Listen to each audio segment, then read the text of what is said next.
Greetings to all Pokemon manga fans. Welcome to the Pokemon Canon podcast, where we will discuss and analyze the Pokemon Manga Series, which chronicles the adventures of Trainer Red as he journeys across the region of Kanto to become a stronger trainer.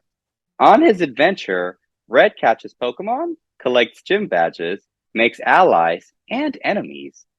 Join us as we take a closer look at the overlooked origin story of Trainer Red and his Pokemon adventure.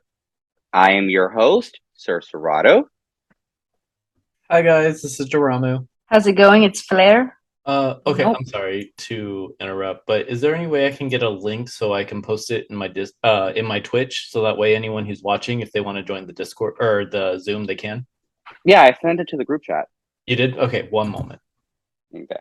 Thank So, you. all right. So, of course, we have a very special episode today. And I'm very excited right now, not because of the episode, just because of how I feel right now. So, this is our drunk episode. And, before we start, I just want to say, first of all, thank you to everyone that is on the Zoom call. I see 3 people on here. We have Alan, Erica, and Jason. Just thank you guys so much for taking a moment to be on this podcast. This is really a big deal for us because this is our 8th episode, so we're recording this drunk. So basically, you're getting a bunch of adults in their mid-level 30s discussing Pokemon while drunk. Okay, first off, I'm in my late level 30s, and I will admit to that. Late level 30s? Oh. I will not. Okay. Can I just say this? I am about to level up in like 6 days. So. Oh, okay. I didn't know that. So you're a Libra? Yes, I am. Okay. And if you haven't noticed, I'm a little red already. Oh, well, that's why I have different lighting, so that way you can't tell that I'm red. Yeah, so you're I know all the tricks. Tricks as in like how to make yourself look young, or all the sluts in Montrose? Oh, Jason says that he levels up on the 8th. I am versed in always, thank you very much. All right, so before we start the podcast, I just want to talk about what drink of choice we have for the episode. If you can take a look at my Twitch real quick. So I'm about to pour my 1 glass. I'm only drinking 1 glass tonight, so I can see that 1 glass. Can you see it, Fleur? Oh, it's beautiful. I can hear it better than I can see it. The glass is larger than the actual bottle. See, Daramu is that person that whenever he makes a mimosa, he gets like the little dropper for the actual orange juice. Or he just sprays it with the bottle. He missed it. Oh my gosh, I love red so much. So my SirSerrato, my drink of choice is a Fireball. And I don't know why I chose Fireball, but that was a choice. Choices. That was my decision, so I'm sticking with it. All right. You guys, what were your drink of choice? Real quick, 19 Crimes. I would like it noted. I love your wine. I love the Snoop Dogg wine. I love the Martha Stewart one. Please sponsor me. Okay, I'm ready. All right. So let's Mine is Prosecco Cupcake specifically. It's actually something that my sister really likes to drink, and I've had it before and I enjoy it. But my favorite is blueberry wine from HEB specifically. Hardcore. Daramu? Thank you for asking. I have a lovely red 19 Crimes blend. I love the Snoop Dogg blend. I love the Martha Stewart blend. But if we were going to go for my drink of choice, it's probably rum and Coke. Ooh. Nice. Rum being from the Kraken brand. Nice. Oh, okay. Again, I will take any sponsorship. All right, guys. So we're going to start the episode. Now, I just want to explain this to our audience as well as our listeners. So I have Alexa going. It's going to tell us every 20 minutes that we need to take a shot. So as soon as this happens, we all have to take our drink of choice and take a shot to keep the episode going. Okay. I thought that bottle was bigger. No, um And it doesn't no. look like you've had much.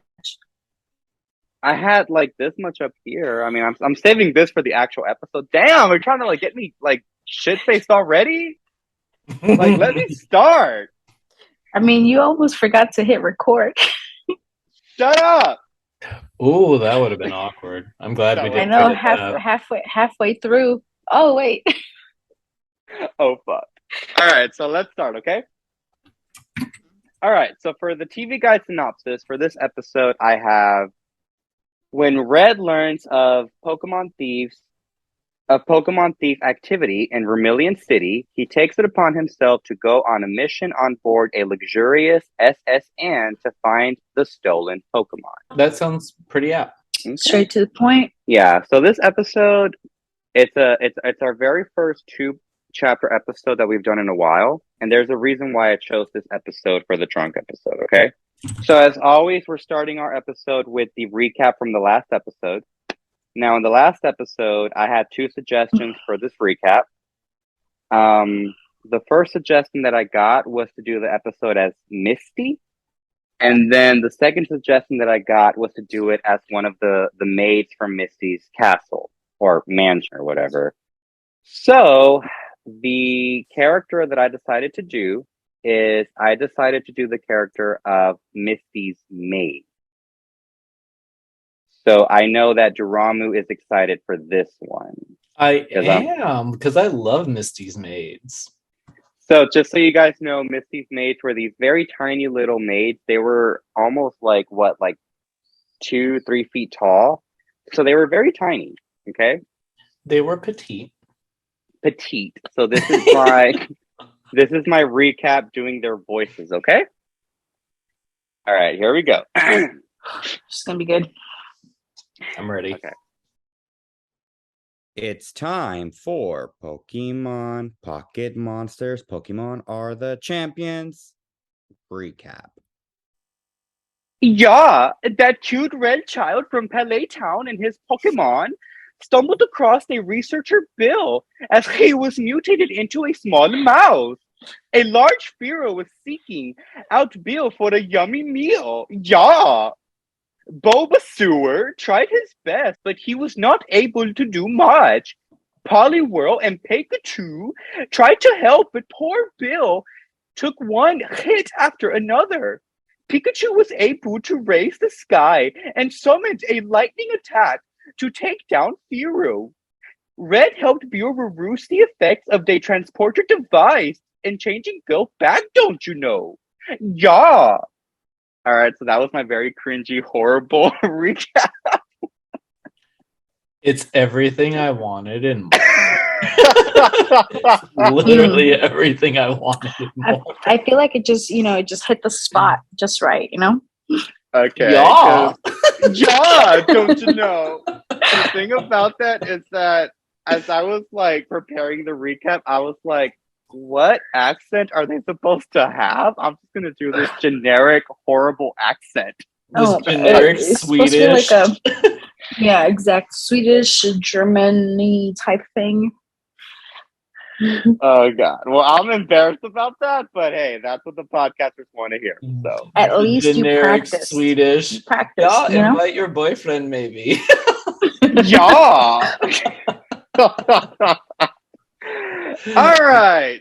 So, I just want to confirm that we're able to see the storyboard of the actual chapters to our audience. And once again, I really want to thank everyone who's joining us. I see that we actually have a pretty good turnout. I was estimating having maybe about 1 or 2 people join the podcast, but we ended up having a pretty good turnout. We have 5 people. So we have Alan, Christopher, Erica, Jason, and I'm going to call this person Thea. Oh, no. Thank you. That's Faye. Faye? Yeah, Faye for play. Faye for play. All right. Well, thank you guys for joining us. So what we're going to do is I'm going to read the storyboard. And Daramu, do you have the chat box up? Like, can you read the messages? Let me see real quick. Let me go ahead and Or Flare, can you see the messages? okay. No, I can see the messages. Okay, do me a favor because I'm going to be busy with like the actual show. If anyone leaves a message, just let me know and we can acknowledge that person. I see a few already. Jason is saying that well, Alan says gotta try that tamarind vodka. In about 15 minutes, I'll be getting a large jalapeno margarita. All right, so Ooh. he is Okay, joining us for Hmm. this. Alan, if you like vodka, I recommend Western Sun. Western Sun goes down so smooth and doesn't leave a hangover the next morning. So, just saying. Oh, but Mm. that's like half the fun. All right, The so hangover? How dare you? so Jason says I level up on the 8th. All right, Jason. Mhm. Well, if I weren't going out of town that weekend, I would totally take you to dinner that night. Just a nice little Just, hanging out. just a little turn up. Just a little turn up. Just a little And Erica is responding with laughing faces. I'm assuming she's laughing at my horrible recap. It wasn't horrible. It was just exquisite.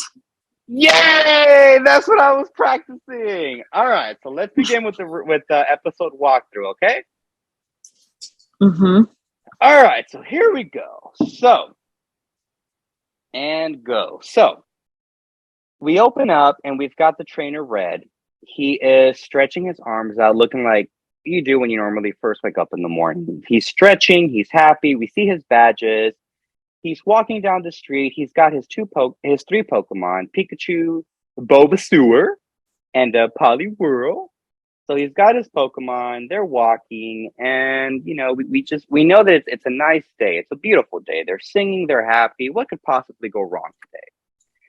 So they get to this open ocean view, and in this open ocean view, for some reason, Red says something about a swimming pool. And me reading this, I'm just like, Red, you're kind of a dumbass. That's not a swimming pool. That's like the fucking ocean, you know.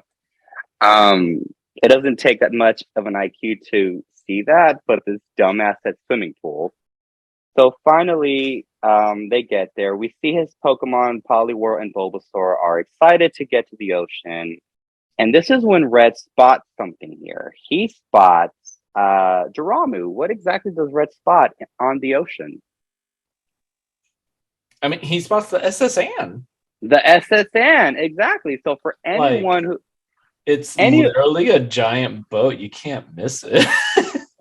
so my thought process is like, what the fuck with the shit be doing in a pool, you dumbass?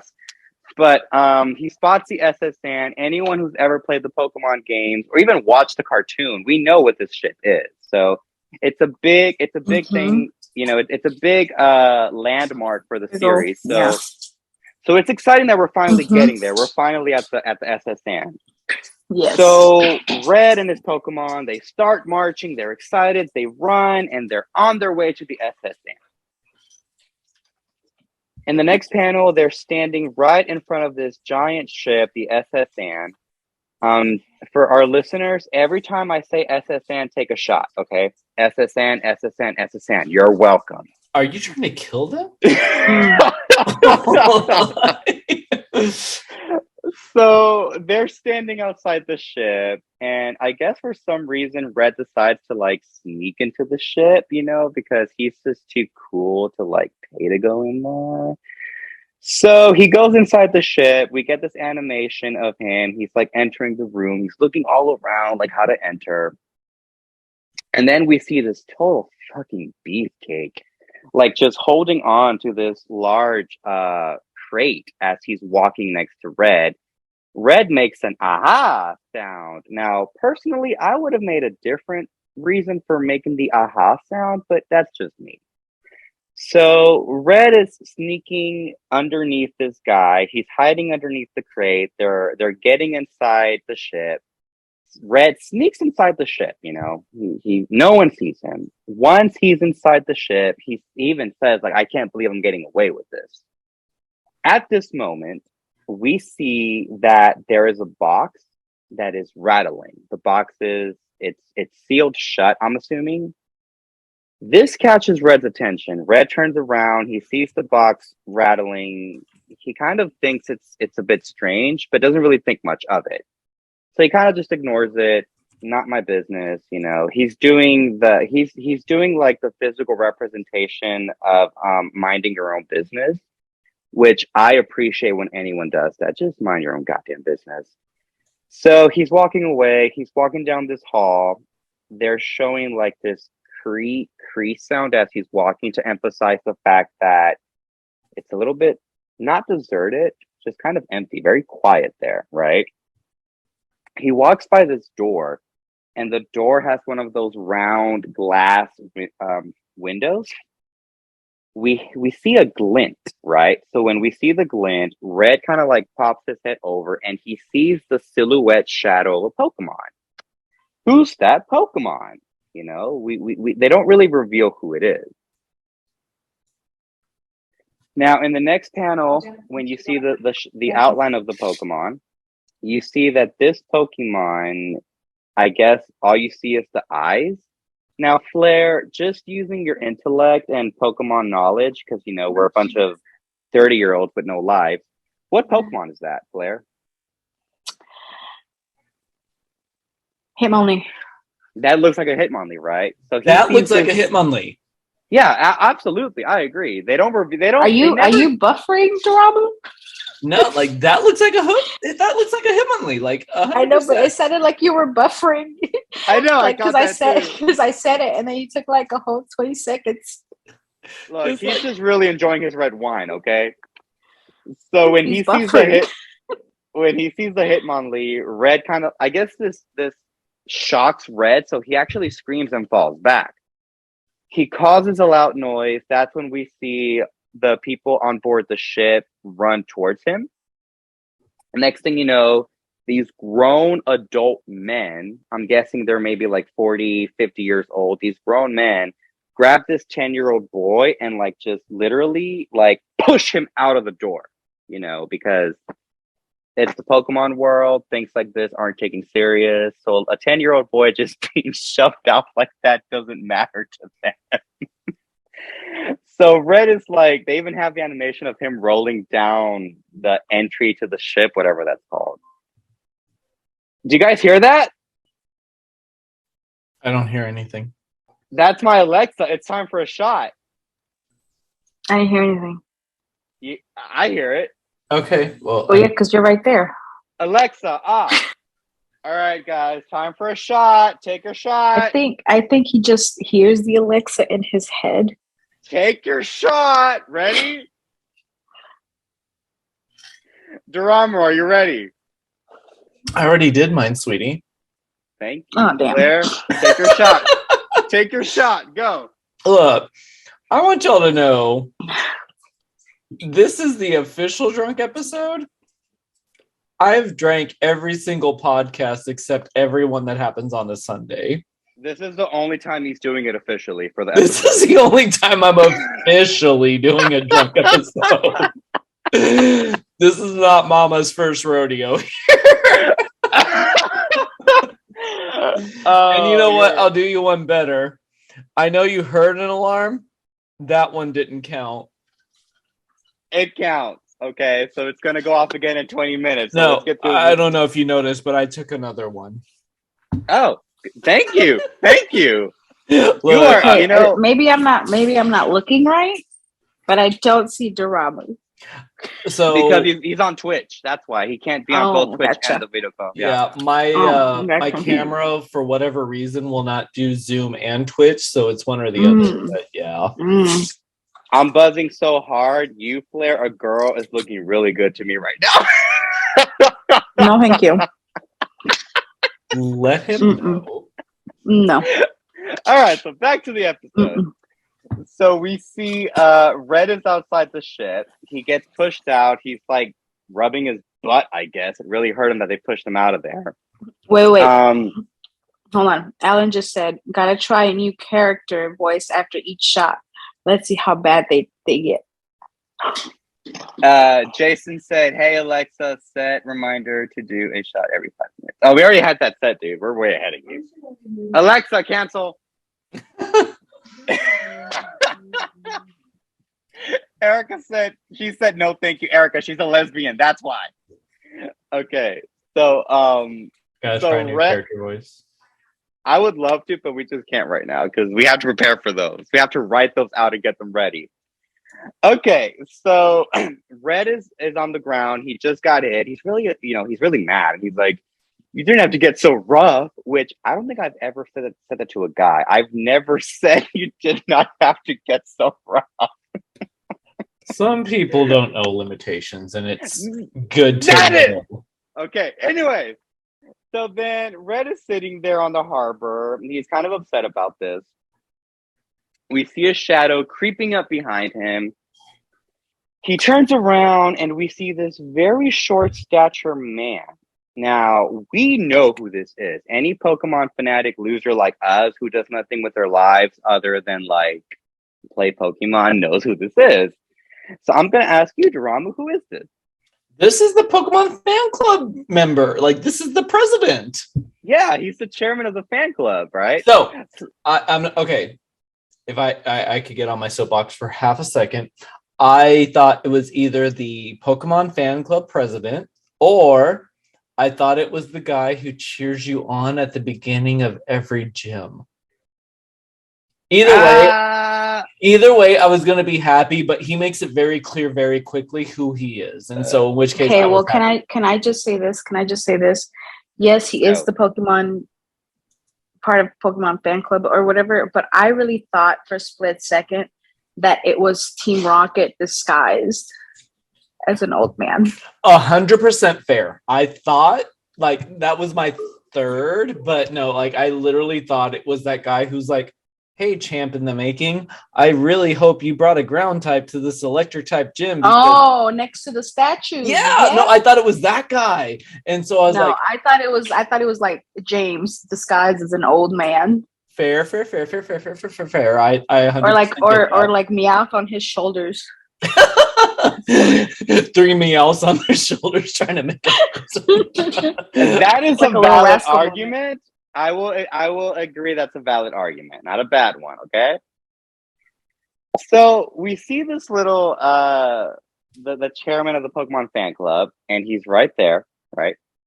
So he kind of like he goes up to Red, and he's just like, "Oh, hello, like child. I am this old man, and I'm talking to this child, like this unattained child. There's no red flags here." So he tells him that he mentions the child's balls, Pokeballs. He mentions the child's balls, and he's just like, "Oh, hello, little boy. Do you want to come to my house? I see you've got Pokemon. I think you would really like being at my house. Please, are your parents around? Are they not? Awesome. Then you are more than welcome to come over to my house." So he invites Red over. He's examining his Pokemon. So we see Pikachu and Poliwhirl. That's the joke.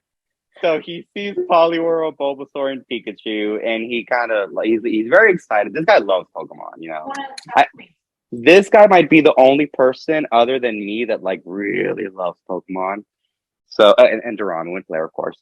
I was like, how dare you? I am right here. Okay, but you hate Pikachu, so that's a difference. Next. So he tells Red, he invites him over to his Pokemon fan club. So he brings Red over. They arrive to his fan club. They walk right on in. When he enters, thank God that there are more people there, because I was getting a really creepy vibe from him inviting this child to the fan club. He promised this kid Pokemon. All right, so really quick. Hang on, I want to go to the last page. Okay. No, it's fine. So he gets there and he's talking to Red, about how their fan club has like a magazine. Now, here's the thing, Daramu and Fleur. Do you guys remember how I told you guys that there was a joke in this episode that was very adult, and that was the reason why I chose this to be the drunk episode? I'm not gonna lie, I was 100% reading this thing meticulously, waiting for said joke to come up, and it never did.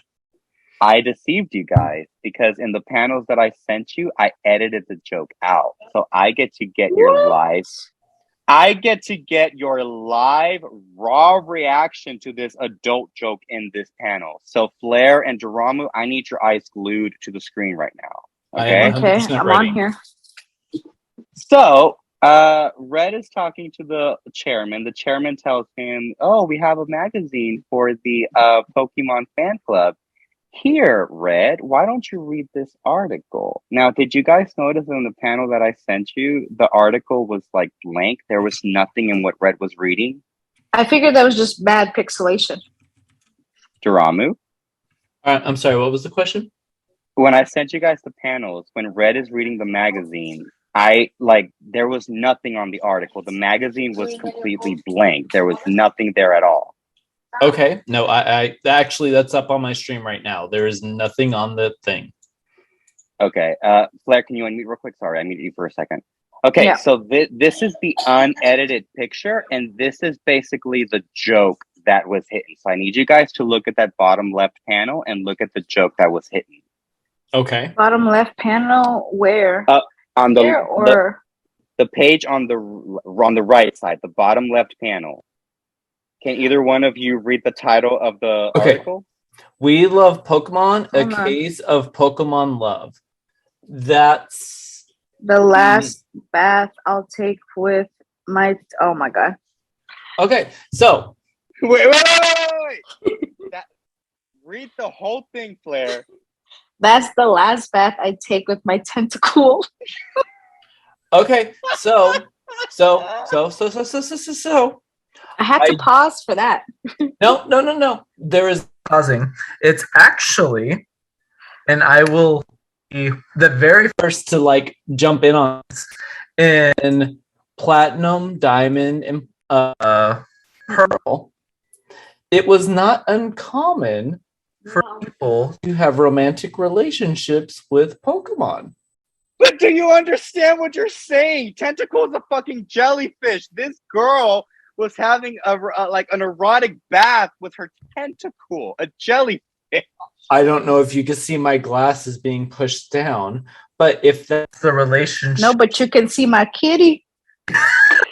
if that's the relationship she wants, I will tell you that is according to Diamond, Pearl, and Platinum, it is 100% okay and canon.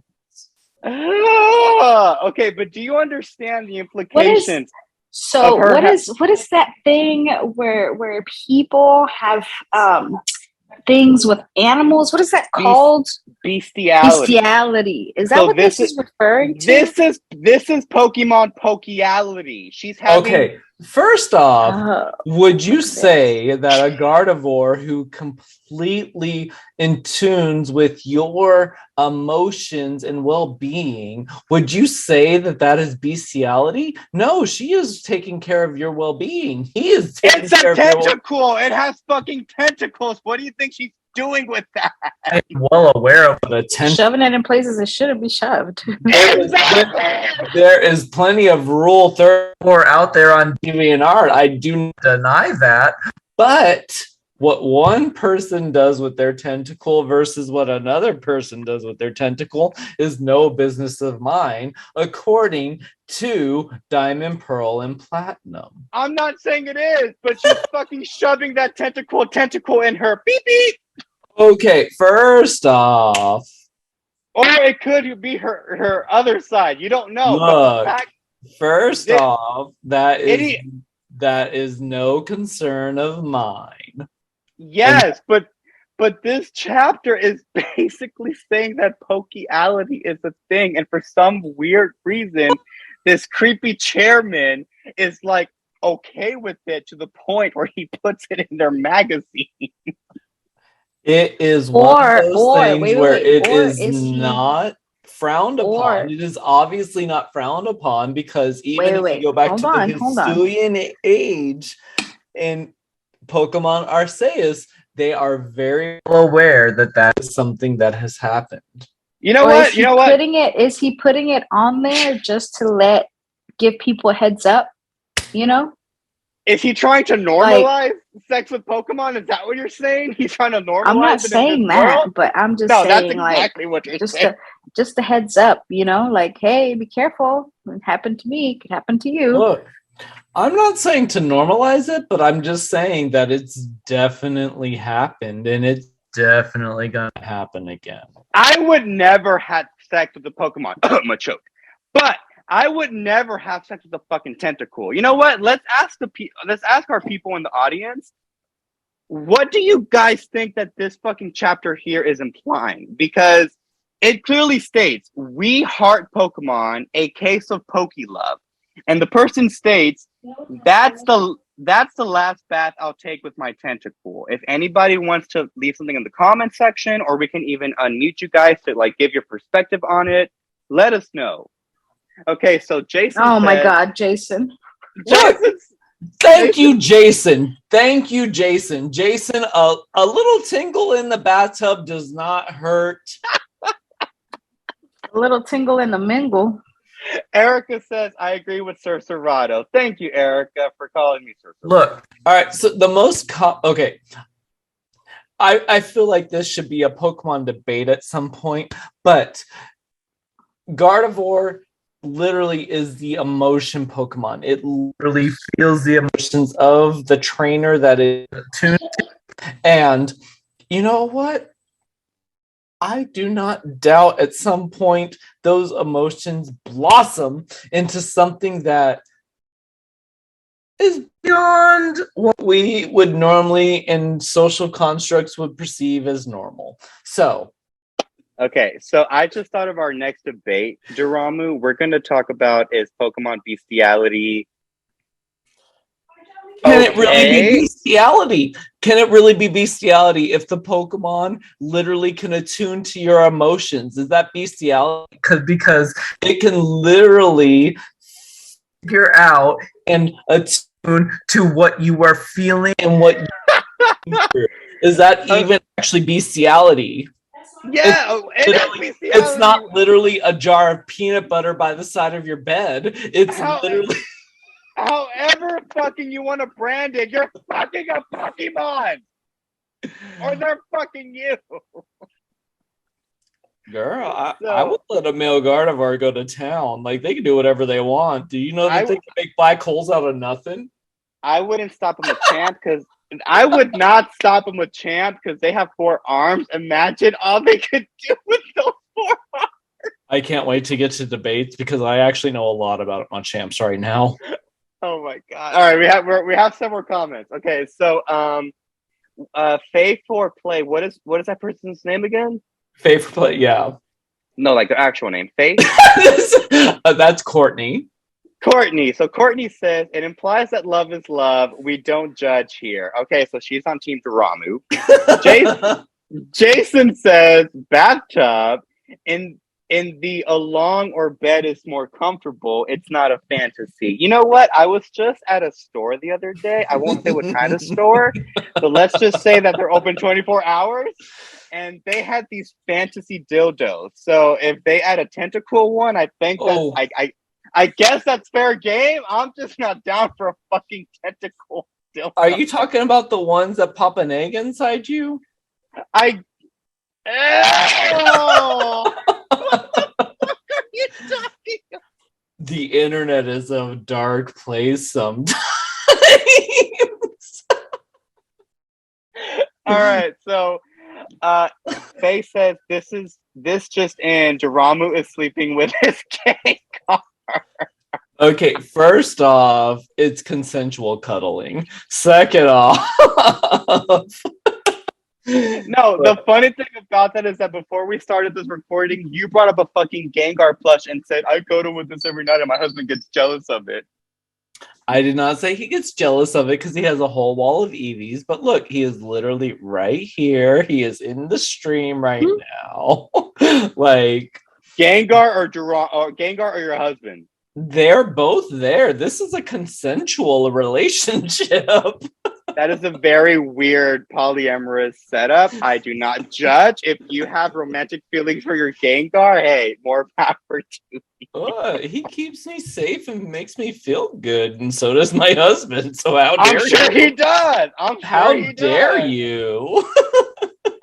So Jason says you can't have sex with a unicorn or dragon, but doesn't stop dildos from being made. The sling, they did have one. Nope, that's a whole other level. So I mean, if Pokemon wants to capitalize on this, they can totally make Pokemon fantasy dildos.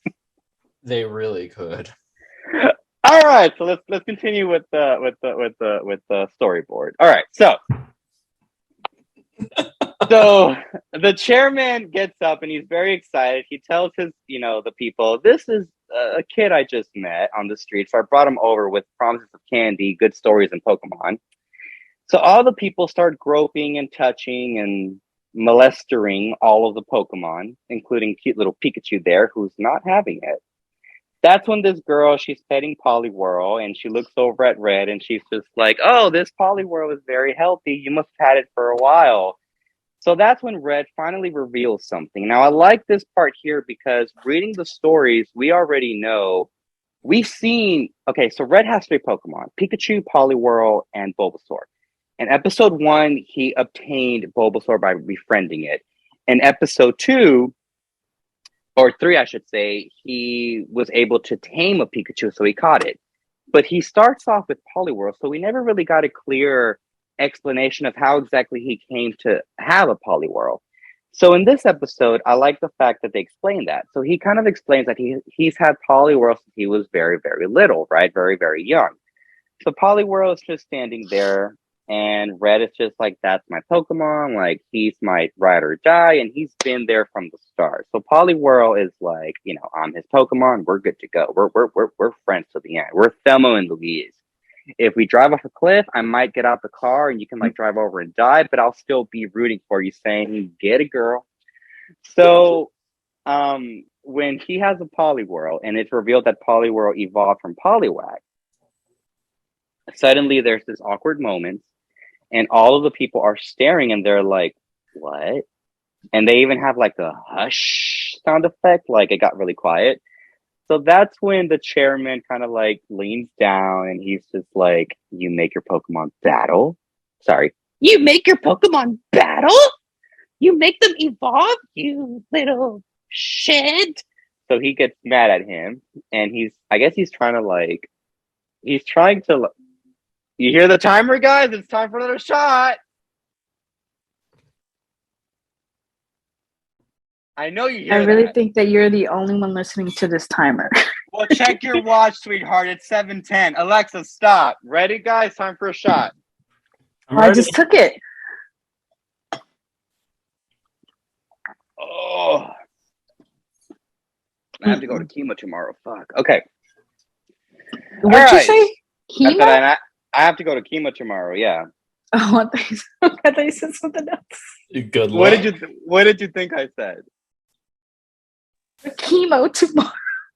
Oh my god. I would laugh like, what? I wish you the best. It's like that makes no sense. I would laugh at that, but I don't want to like upset any listeners. Look, if anyone is listening and you have a family with any serious issues, please keep in mind we're drunk as fuck right now, so you can't hold us responsible for anything. Some of us are drunk as fuck.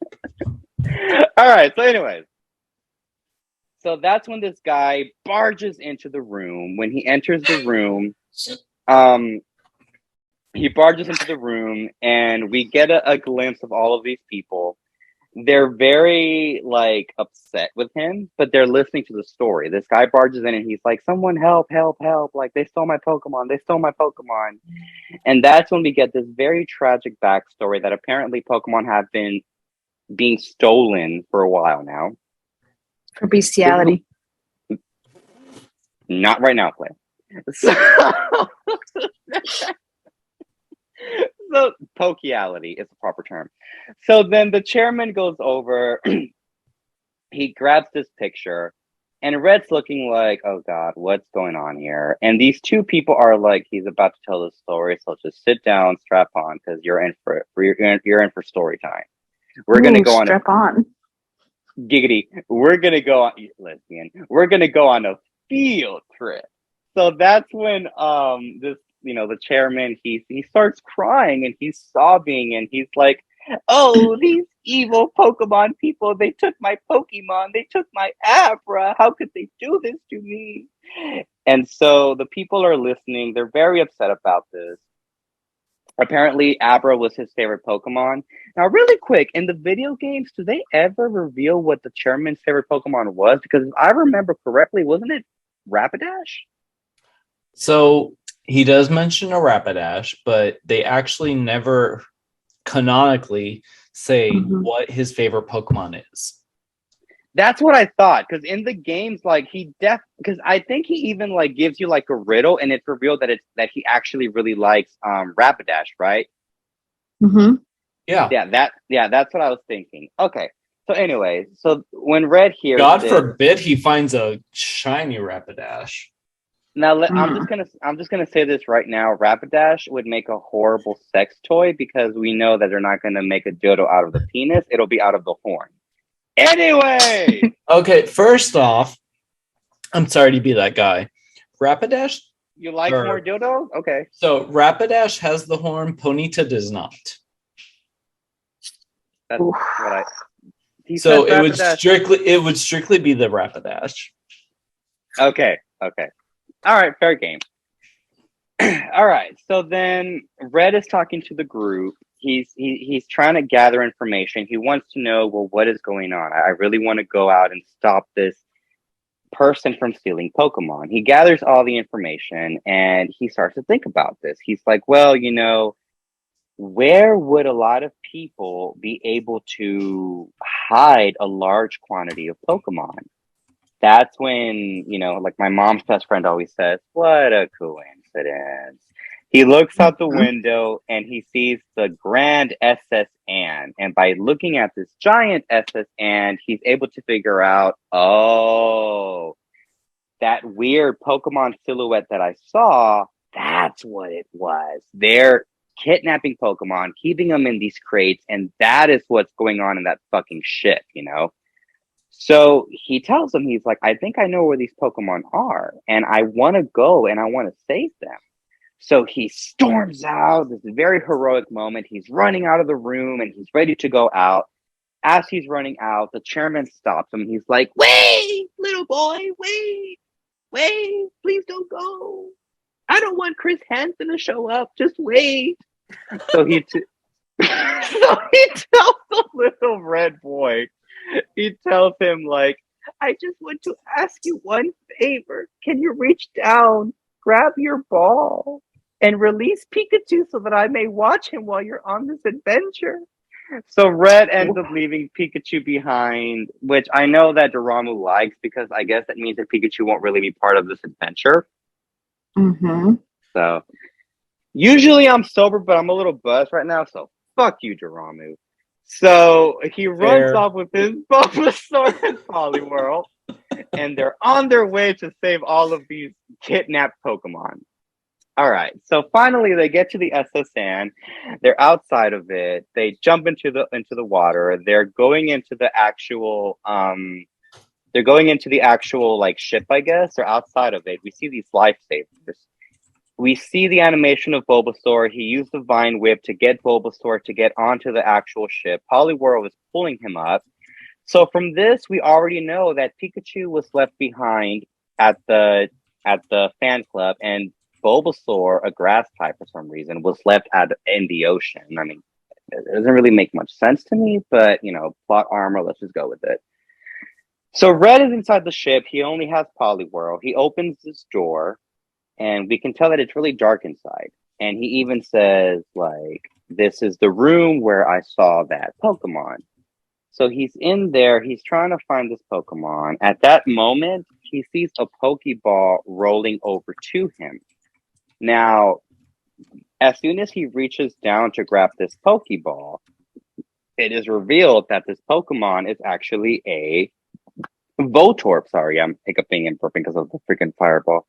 So we realize that this Pokemon is actually a Voltorb. Voltorb, as soon as he touches him, like he does this like explosion thing, and he explodes right in Red's face. And we see that Red is like hit by this, but Poliwhirl acts fast, and Poliwhirl has to act fast because Poliwhirl is a water type, and we all know that water types are weak to electric. So he sends out an ice attack because ice and electric attacks, I guess, are evenly balanced in a way. So by this attack, I don't know, is that an ice attack or is that a water attack? What do It you guys looks like think a that water is? attack. It does, right? No, so like because any ice attack, like it's very clear that things are being frozen in place. So I thought this was an actual water attack. Mhm. Okay, so it's a water attack. Now, I guess the logic there would be that because it's Voltorb is a fucking ball, it's like rolling off with the water. So when he rolls off, Red is like, man, that Pokemon, man, that kind of Pokemon, man, what kind of Pokemon was that?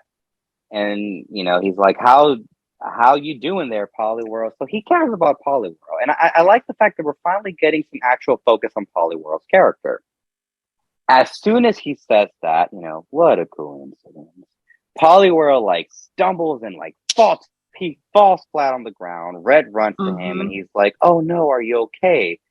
At this, Red is, you know, crouched over. He looks over and we see now Fleur. Who do we see standing next to Red? Who is this? That is was it Lieutenant Surge? Exactly. Daramu. Who exactly is Lieutenant Surge?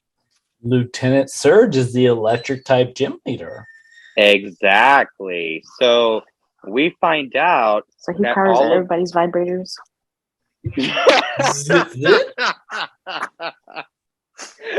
Oh god. Okay, so we find out from this moment that apparently Lieutenant Surge, who is a trusted Pokemon gym leader, is actually part of this like Pokemon trafficking. Right away, we see Lieutenant Surge. He's standing around this crowd of Pokemon, and we see various Pokemon. They're standing around Red. Red is looking around. He's holding on to his Poliwhirl. Poliwhirl looks like he's defeated, and oh shit, Poliwhirl is fucking in for it. They are in trouble. We see the outside of the ship, you know. Then we see Lieutenant Surge. He's standing in front of these two, I guess, like, beefcake sailor boy sailors behind him. Poor little Poliwhirl is out for the count. Lieutenant Surge is standing, and he just says to him, "Now tell me, what are you doing on my ship?" Although, I guess I picture him more like, "Now tell me, what are you doing on my ship?" And that's when Red says, like, "I know that you're stealing Pokemon, and these are good Pokemon from good people, and I'm here to stop you." So Lieutenant Surge is like, "You're here to stop me, like, don't make me laugh." So he starts laughing, you know? And so he tells him, like, "I'm not stealing these Pokemon, I'm freeing these Pokemon, because these Pokemon have to respond to their trainer. So by me taking the Pokemon and freeing them, I'm doing them a service. Now, if I happen to make a profit off of that, I mean, that's just good business." So clearly, this is the case of Pokemon trafficking. Red gets really upset. He tries to confront Lieutenant Surge, but he knows he's outnumbered. His Pikachu and Bulbasaur are not available to battle. The only thing he has is Poliwhirl. Poliwhirl is very, very weak. Finally, Lieutenant Surge releases his Pokemon, and his Pokemon is one of my favorite Pokemon. We've already established on this podcast that electric Pokemon are my favorite type.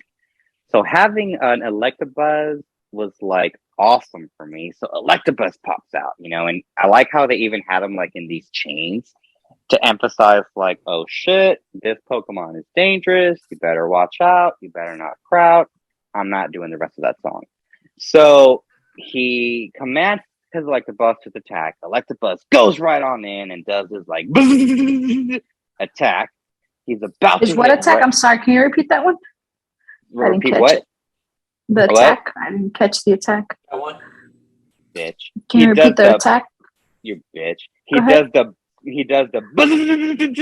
like a buzzing sound. Oh, okay, I got it. Okay, thank you. Okay, look, Fleur, if you're confused, it's the sound that your vibrator makes every night. No, that's why you get a boo.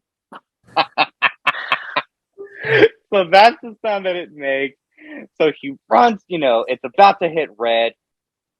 Red, seeing that this electric attack is going to take out his Poliwhirl, he jumps in, he grabs Poliwhirl, boom! He moves them out of the way so they're safe, they're okay.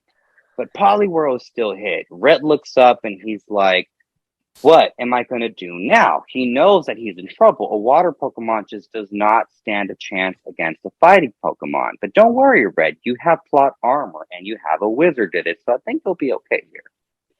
So then after this, Red is standing right in front of Lieutenant Surge. He has his Pokemon with him, but Poliwhirl is down. Now, I like this moment because Poliwhirl, very discreet-like, places his finger on the ground and, he creates this, pathway of ice.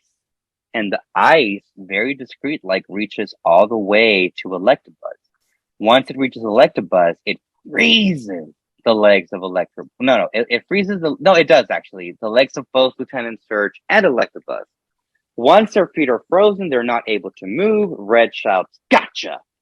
At this moment, Red is he's ready, I can actually take him now. Or not take him, but I can actually get away now. So he immediately grabs his Poliwhirl and they run, You're powerless, you're not gonna win, just get the fuck out of there. So Red is running. He's in this little area, I guess underneath the ship. He's running.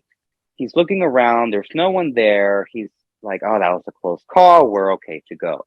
He's checking after his Poliwhirl, oh my god, are you okay? I like the fact that out of all of his Pokemon, Bulbasaur, Pikachu, and Poliwhirl, this is the one that he actually treats more like a friend as opposed to an actual Pokemon. And it makes sense, he's had him the longest.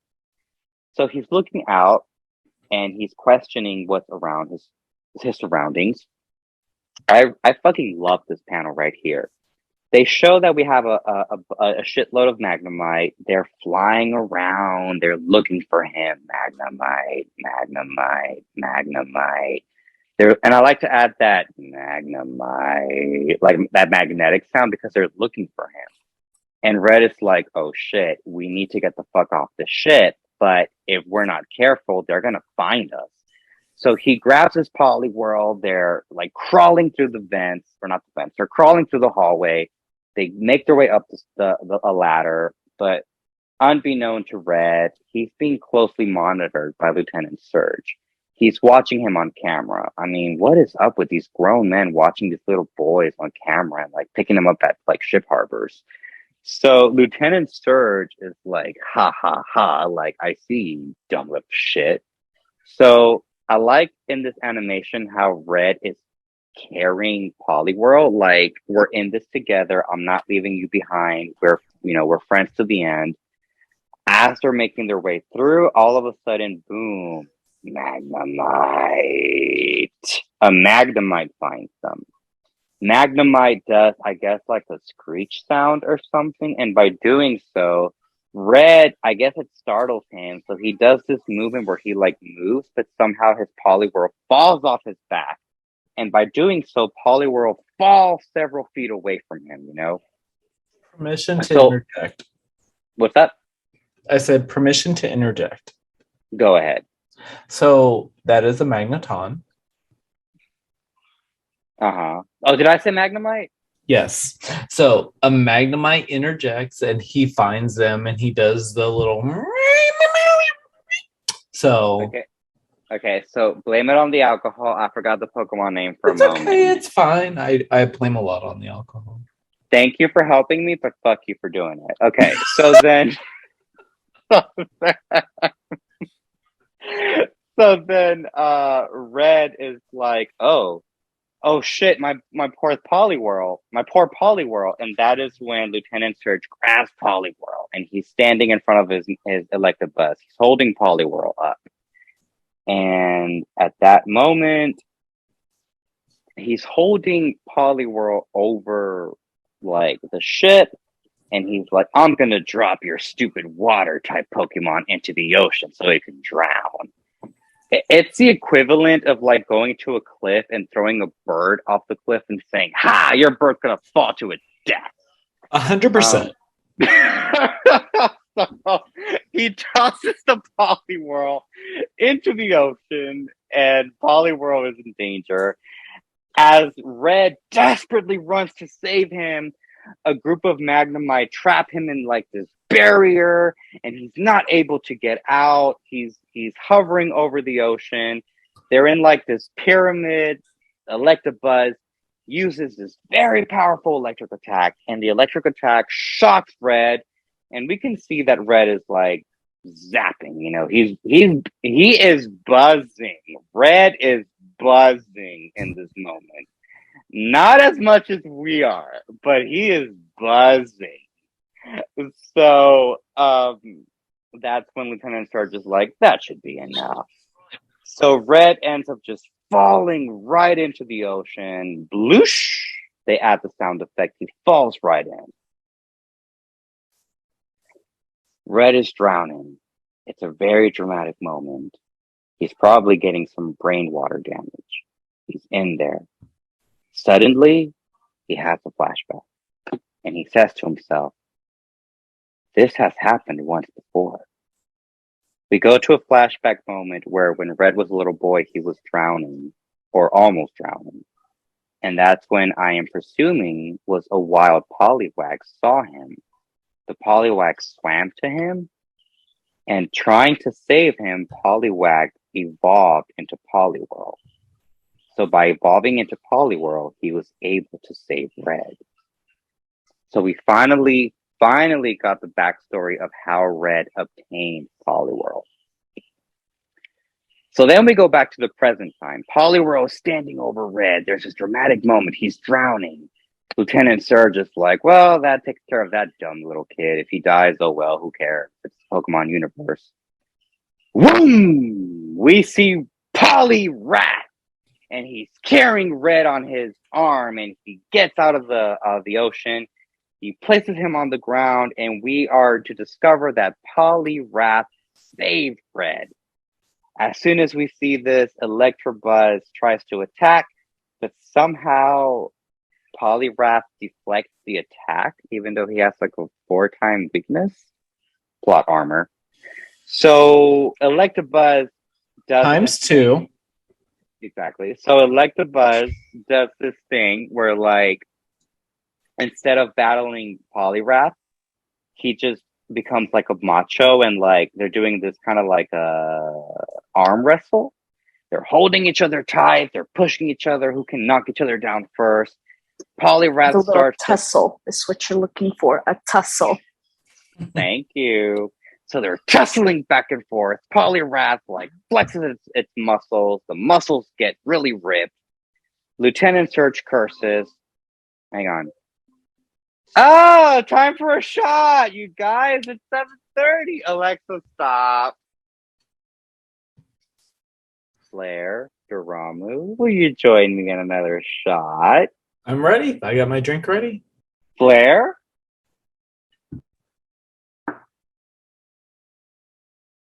Fleur? I think she's good. All right, ready, Daramu? Let's do this thing. Ready. Go! Oh, why did I choose Fireball? Fireball was. Oh. Okay, so Jesus, I'm like 1/3 done with my Fireball bottle. Hopefully I have enough when we're done with this episode. Okay, so Love that it's 1/3. thank you. So Surge freaks out and he starts cursing. We don't know what he's saying. I can only imagine he's saying, "Oh fuck, this little boy." So his Electabuzz gets shot back to Surge. Poliwhirl, I guess because there were no electric attacks being sent, he grabs Poliwhirl and like he shoves him over the ship. Once he does that, we also see that as he shoves him, Electabuzz hits Surge, and we see both Surge and Electabuzz fly over the ship, and they fall off, and they are done. Right? Okay, so it's been some time after this. We see that the police are there, all of the beefcake sailor boys, with their very tight little tops and sailor hats are being arrested and escorted out. And we see the people being reunited with their Pokemon. Red is feeling proud of himself. We were able to help these people. I am feeling great about this. That is when the chairman comes over and he's like, "Oh, hello, you were able to save the Pokemon. Thank you so much for doing so." That is when Poliwrath is like flexing his muscles, and finally, the little man goes up to Red and he's like, "Where is my Abra? Were you able to save my Abra?" And that is when he reveals, "Oh, your Abra, yeah, I saved it, but they evolved it into Alakazam." And that is when the chairman's like, "Eee!"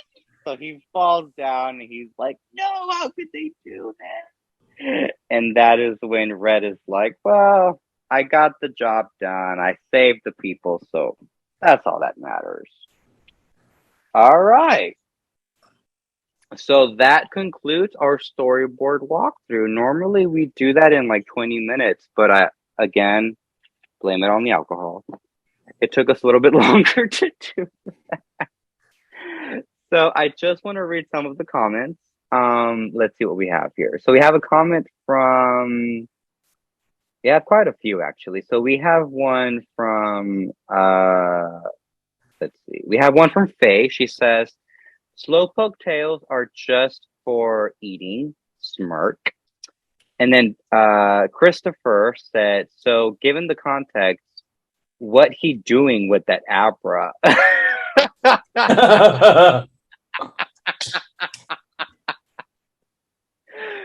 Oh my god, that is disturbingly hilarious. Fleur, what do you think he's doing to that Abra? Well, nothing for sure.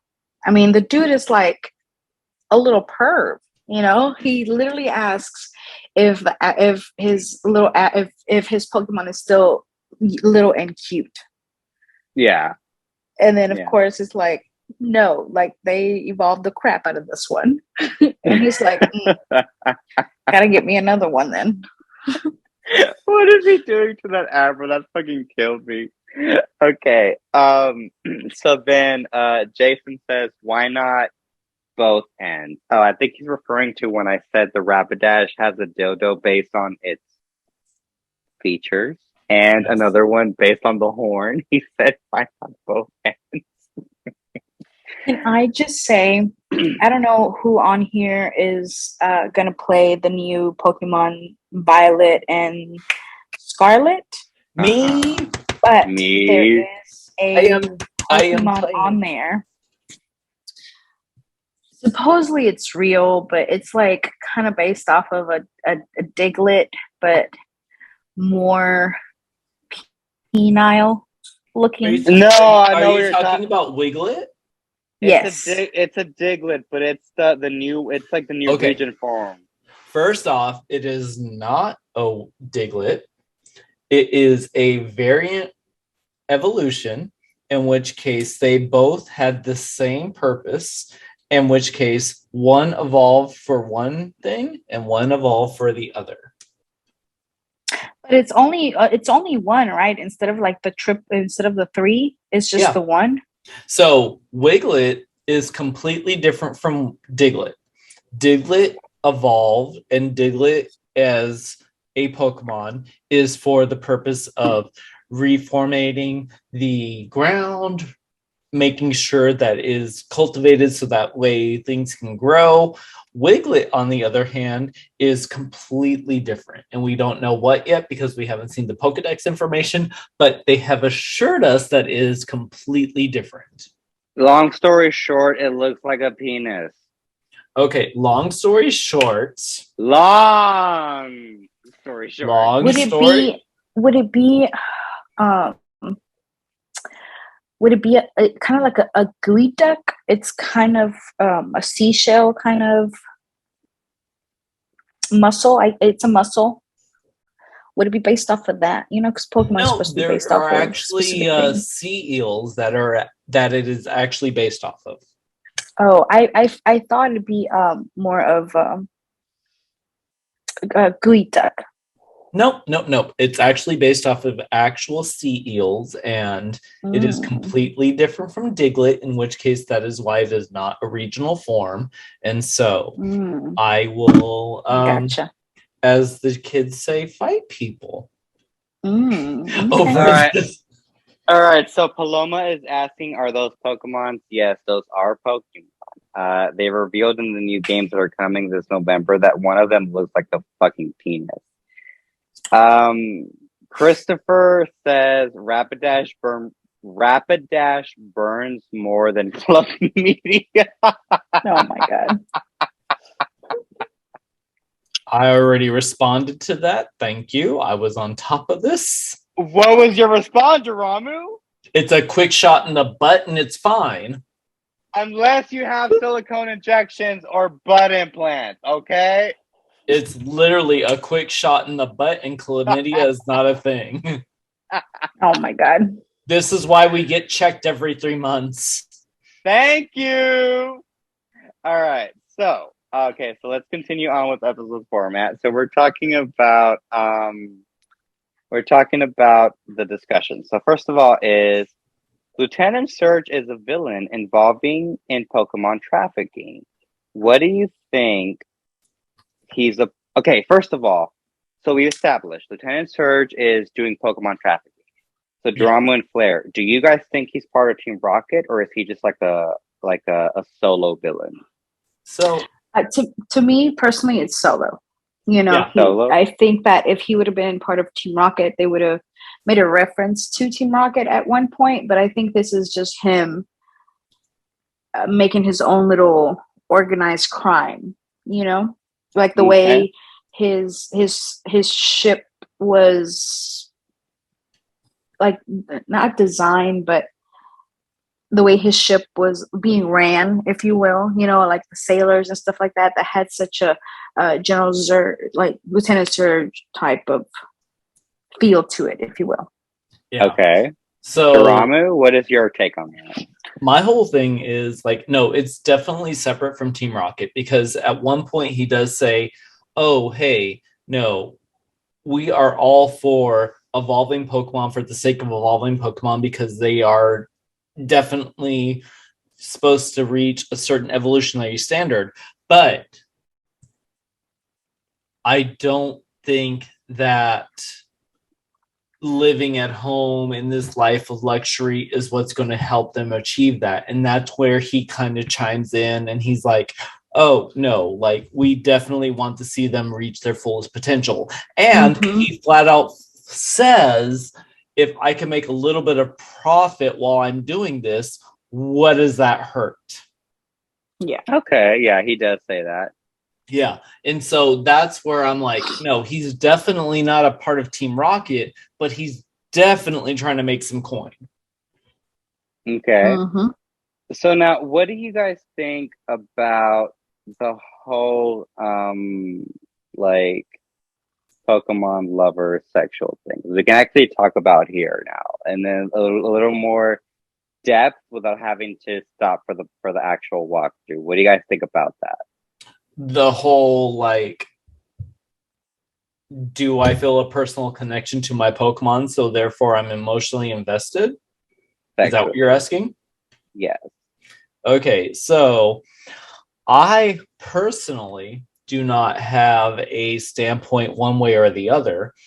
But if you were to ask me to debate one way or the other, I could debate both sides. Okay, so tell me why you would be against it. Why I would be against it? Well, yes. The only reason why I would be against it, because these creatures are literally creatures of habit. They are literally going off of what's around them, what their habitat suggests, and what they are subjected to. So the only reason why I would be against it is because if they are, for example, Gardevoir, who attunes to their trainer, they know the fears, the ambitions of their trainer. If you have a Pokemon like that and they are literally honing in on what that trainer's ambitions are, you can't hold Gardevoir accountable for what they want to achieve because they are literally achieving what their trainer wants. So I wouldn't literally hold it against them because they literally just want what their trainer wants. Mm-hmm. Okay.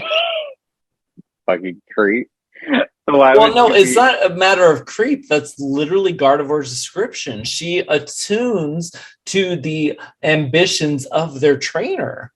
Whereas if you were to take an Alakazam, for example, an Alakazam has no concerns about the ambitions of their trainer. The Alakazam literally just remembers everything that has happened throughout their lifespan. So when you have a Pokemon like Gardevoir, Hatterene, who literally are attuned to their Pokemon trainers' ambitions, you can't hold it against them because they are literally fixated on their trainer's ambitions.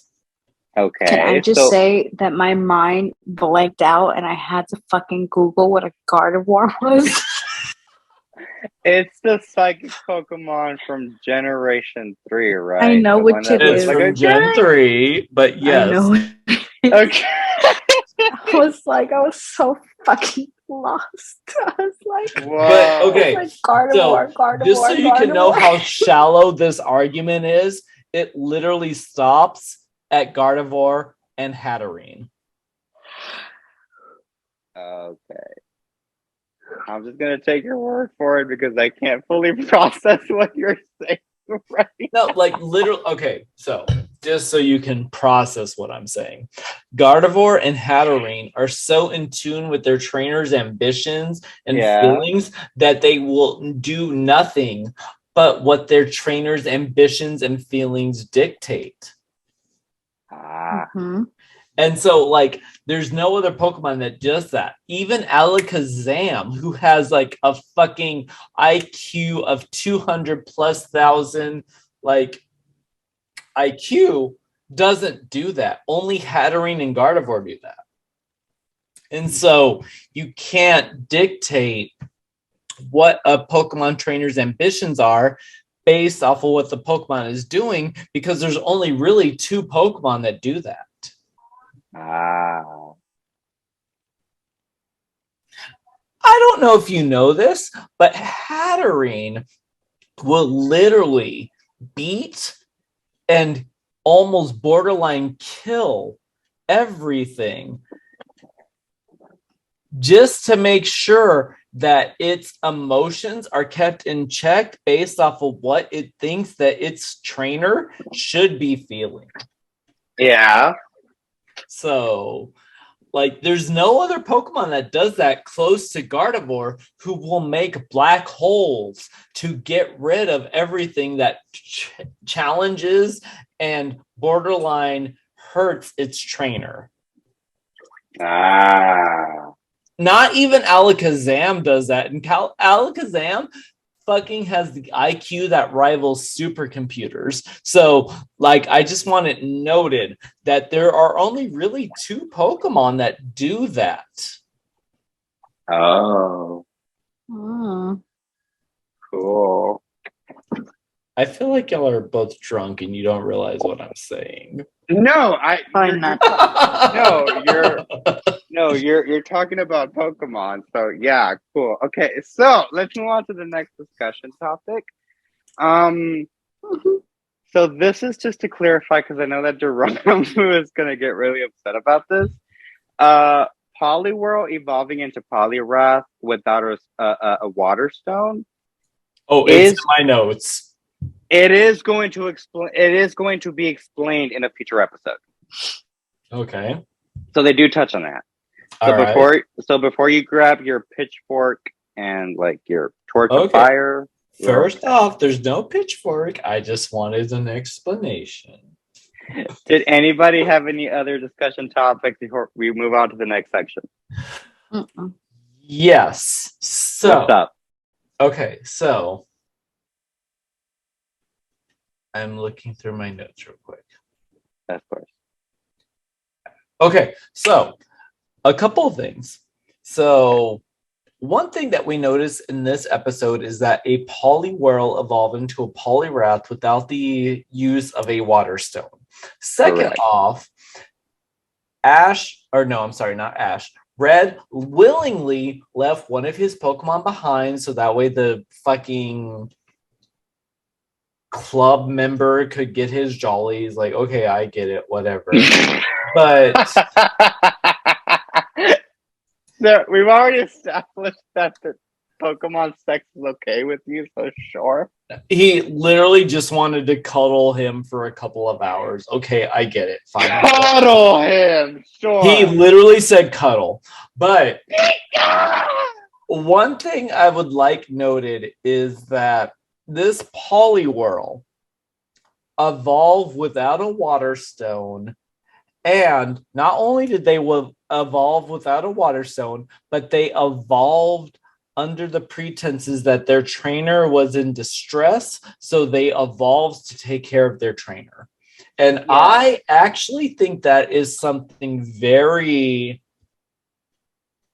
It's very... I don't know how to put it. Fleur, you agree with me. That's very Digimon, is it not? Yes. That is very Digimon. Digimon... hang on. Digimon always did that. Whenever the kid was in trouble, the Digimon would jump in. Boom! New evolution. Mm-hmm. So, Digimon aside, like, there was nothing to suggest that Pokemon should evolve. Literally, the sheer fact that we had a Poliwhirl evolve just to protect its trainer, I appreciated that because that is something that I feel like under normal circumstances shouldn't have happened. And the sheer fact that it did, I was like, okay, no. This trainer has had this Pokemon since fucking Poliwag, and he's seen that he was in trouble, so he fucking evolved so that way he could make sure he was okay. And I appreciate that. Okay, so if you appreciate that, you would like Digimon because that's basically the formula for Digimon episodes. There is literally a reason why I wear goggles to every single gamer meetup, and it's because I appreciate it. Digimon. Then you need to watch Digimon. You would fucking love it. Oh, would I? I mean, there are certain things that just don't stand the test of time. I disagree with you on Digimon. Well, that'll be another episode. Okay.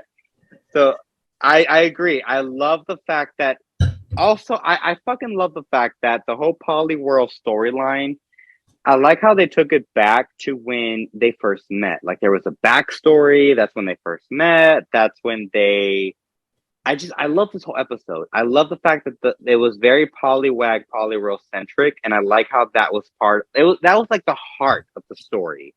The battle against Lieutenant Surge, that was the action, but the heart, like the real heart, was his relationship with Poliwhirl. Like I said before, we've already seen how he befriends Pikachu. We've already seen how he befriends Bulbasaur. So him befriending Poliwhirl and really getting a backstory just made me love that so much. Because I felt that out of all three of his Pokemon, Poliwhirl was the least developed in terms of like character development. So for us actually seeing that, I was all for it. I loved it so much. So I loved this episode because of that. Hot take. That's it. Okay, great. So did anyone have anything else before we move on to the next section? Okay, Daramu? Okay, when you say before we move on to the next section, like, are you just talking about my general thoughts in general? Yes, because the next section is the standout moments. Okay, so a couple things. The first thing I would like noted is, because I'm sure a lot of you are aware by this point, my knowledge for all of this is based off of the video game. And so I'm just like... Really? I hadn't noticed. So, like, a lot of this, like, even if you take the anime into consideration, Electabuzz it isn't introduced until like way later into the anime. So the sheer fact that there is an Electabuzz introduced, like by this point, you would have needed Surf, you would have needed Flash, it would have needed to be at least level 33, 34. So the sheer fact that Electabuzz is being introduced as one of Lieutenant Surge's Pokemon, like that literally puts him at level 33, 34. There are a couple other things, like one of the Pokemon fan club members, like when they say that their Executor is fucking stolen, like that means Executor is level 32, 33. Like there's a lot of things that are happening, and when you look at the map, when you look at where you should be right now, you should only be like level 32, 33. And when we've looked at it, like a lot of these Pokemon like based off of what they've fought and what they've like encountered, are honestly level like 42 to 50 by this point. Even the one scene where the Poliwhirl is using Seismic Tawse, how does the Seismic Tawse Poliwhirl exist? Like there's no way that it should exist. So that's going back to our last episode where Poliwhirl should have had a TM teaching it Seismic Tawse.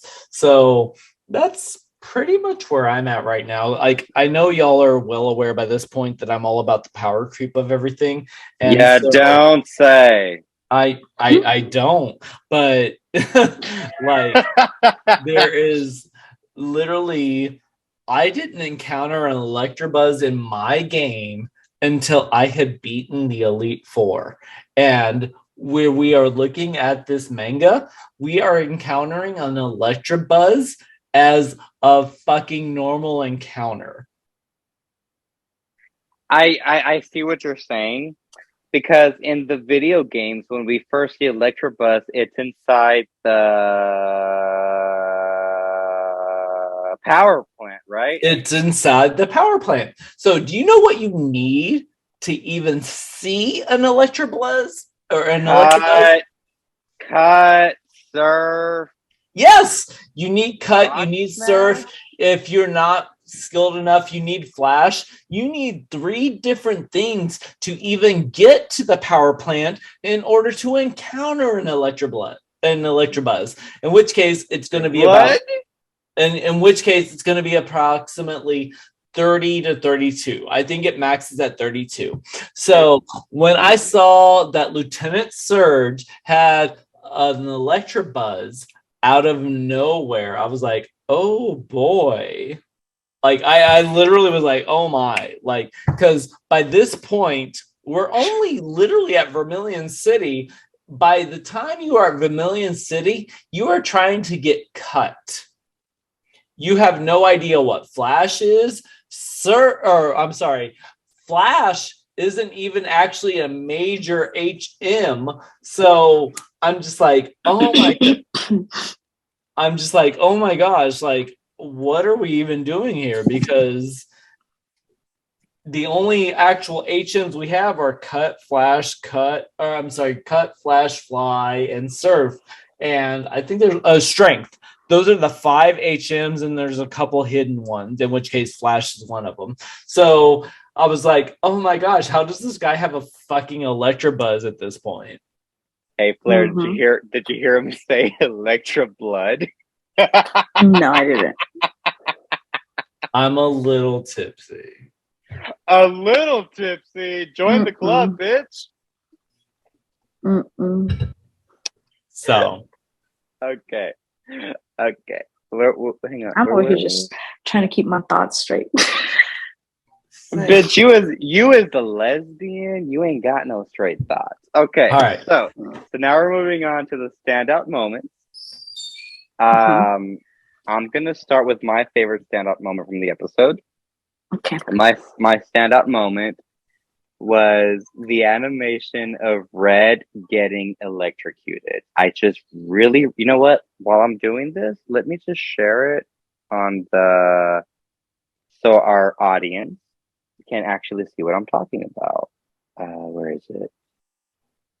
share screen to the book. Okay, so my standout moment from the entire chapter. First of all, audience, can you guys see the chapter that I clicked on? They should be able to see it. Yes. Awesome. So if you look at the standout moments, mine is actually when Red got zapped by the attack. It's right here if you see the cursor. I just love the the intensity of that moment. Even like the body chemistry that he has, the way his hands are moving, like he's being shocked. I really like when they emphasize things like that. Now, the fact, did I just say the fact? The fact that Red is like a 10-year-old boy and he's getting sapped like this. I just love how intense that moment is. I don't know Talk about getting why. your blood pumping. I don't know why, but like when I'm watching, even when I watch cartoons, like the moments where the heroes get tortured, I don't know why I like it so much. Like, okay, Fleur, you're a big Harry Potter fan, right? I wouldn't say big, but you know. Have you seen the movies, or just read, or have you read the books, or both? I've read a couple of the books, and I've seen a couple of the movies.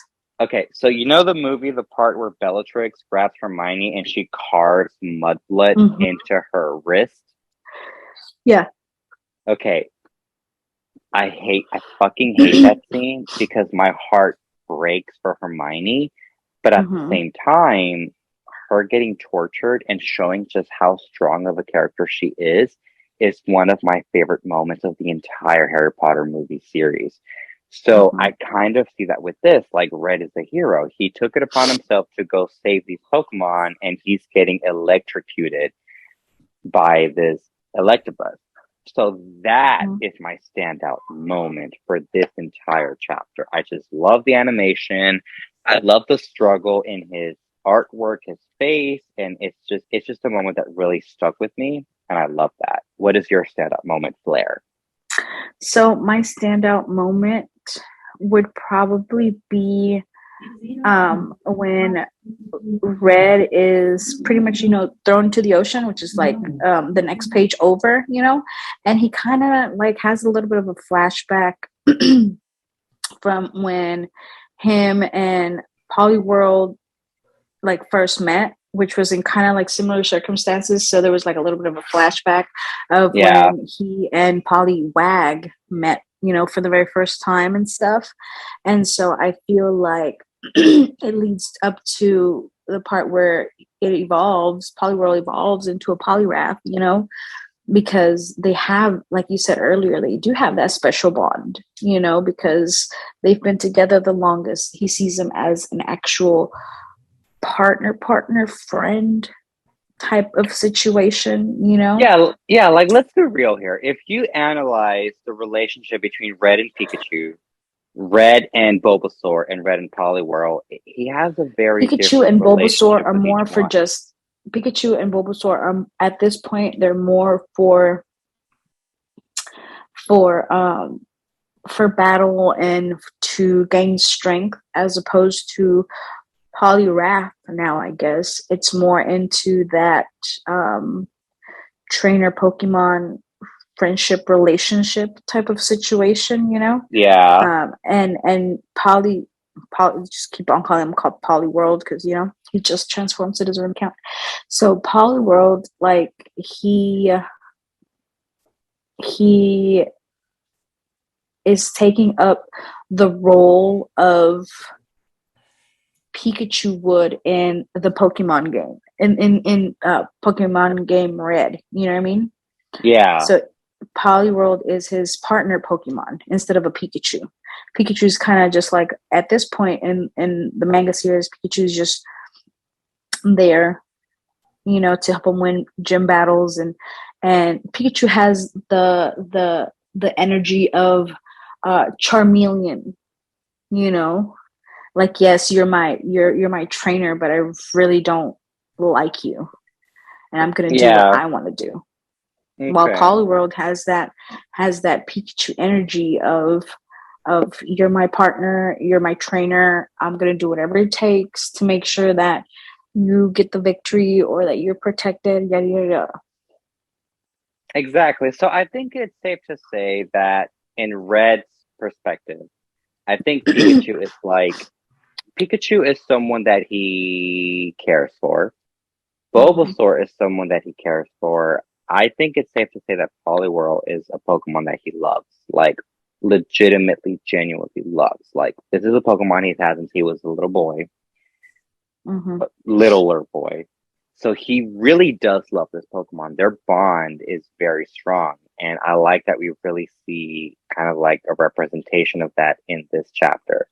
So yeah, I heavy-heartedly agree with that. That is a beautiful scene. The way it was presented, I like how they gave us flashback. The only thing I would have preferred is if this flashback would have been presented to us earlier in the story, and then do a callback to it here. That is the only change I would have done to that. But I completely agree. That scene was just beautifully done. I like how when he almost drowned the first time, Poliwag evolved, and when he's drowning the second time, Poliwhirl evolved without a water spout, but they do explain that. Daramu, are you back on the chat? I am. Okay, so what was your standout moment? So my standout moment would be when, and I've noticed it throughout the last couple episodes also. My standout moment would be where the Pokemon are not actually attacking other Pokemon, but they're actually attacking the trainer. Which page? So there is, and if you're looking on stream, there is one where the Electabuzz is attacking, and he's not attacking the Poliwhirl. He's actually attacking Red. And this holds true for the last couple episodes where Red will stand in and he is taking an attack for his Pokemon. Like we've seen it with Brock where he literally took a rock slide so that way his Pokemon would live. We've seen it in the last episode where his Rhydon was attacking, and so he stepped in so that way his Pokemon wouldn't take fatal damage. And in this one, you also see a couple panels later where Red is put into a triangular prism so that way he doesn't have to interfere. So this is something that you don't see in the mainline series. It's something that is strictly for the comics and for the manga. The trainers are subject to attacks, and that is something that we're not used to. You don't actually get attacked as a trainer until you are playing Legends of Arceus. That is the first game where you are actually able to be attacked as a trainer. And so I noticed that, and I've noticed it over the last couple panels, and it's something where I think it's kind of terrifying because it is, yeah. Yeah, like you literally have an Electabuzz coming in at you full force, and there's nothing that can stop it. Like your Pokemon, if they're knocked out, you're literally just prepared to take an attack because that's what you got to do. Yeah, no, so basically you and I have the same one. It's when he gets attacked by the Pokemon. No, Yeah. I love that. I love that scene so much. It just showed such intensity with that, you know? Okay, so we're moving on to Killian's That Scene. And as we've been doing this for every episode, Killian pointed out that there was that scene. Now, Daramu and Fleur, do you guys think that the fan favorite that scene was in this episode? No. I'm okay. Fleur, what is your thought on that? Can you repeat the question, please? Remember how we're doing the thing with one of our listeners, Killian, said that everyone who ever reviews the Pokemon manga series. Okay, no.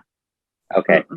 So no. neither one the of only shock factor here is the fact that as we progress through this manga, you realize that a lot of these gym leaders, and I know that the listeners haven't been. What the fuck are you doing?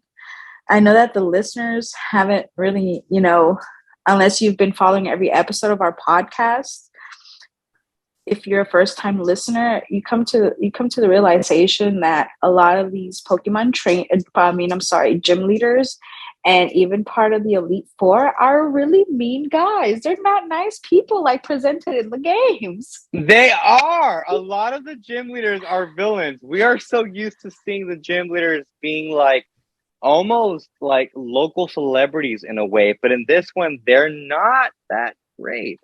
So up until now, we haven't met. Like, I mean, even Professor Oak was sketchy as hell in the beginning. You know what I mean? Although I will say Professor Oak's heart was in a good place. Brock and Misty weren't that bad, okay? Because his heart was in the right place doesn't make him less of a creeper. I mean, yes, he was always a creeper everywhere, but a creeper is a creeper. Hey, we read your mom is single. Why don't you go on this Pokemon adventure and I'll spend time with your mom? So with a tentacle, just. Oh no! But anyways, so Surge and Koga are both villains. Red and Misty. Brock and Misty are both good gym leaders, right? We already know that Giovanni is a bad gym leader. So just based on this chapter alone, the remaining, 3 gym leaders? Because we've met Brock and Misty. We've met Brock, Misty, Koga, Surgeon. We already know Giovanni's a villain. So Daramu and Fleur. Sabrina. I feel like Koga doesn't count because he's an Elite Four. No, he's not. He's a gym leader. He's an Elite Four in the. No, he's an Elite Four in gold and silver, but in red, blue, and yellow, he's a gym leader. So I'm going to ask you guys. So Jasmine is the gym leader in silver and gold. So the remaining 3 gym leaders, Erica, Sabrina, and Blaine. Out of those 3, who do you guys think is a villain? Who do you guys think is Erica? For sure, 100%. She's evil. Erica's evil? Okay. Yes. What do you think about Sabrina? Hang on, Daramu. Don't answer yet. What do you think about Sabrina, Daramu? What do you think about Sabrina? Wait. Who's Sabrina? Is Sabrina the psychic? Has an Alakazam. She's a psychic. Okay, first off, I remember the cartoon Homegirl was like being mind controlled. So I think hero. She's in the air. So she starts off as a villain, but she's really the hero of this story. Okay, and then last we have Blaine, the fire type gym leader. Is he a hero or a villain? In your perspective, Fleur? Probably a villain. Okay, so your perspective is Erica's a villain. Sabrina is a half-seas villain. So Erica's a villain, Sabrina's a villain turned hero, and Koga is a what?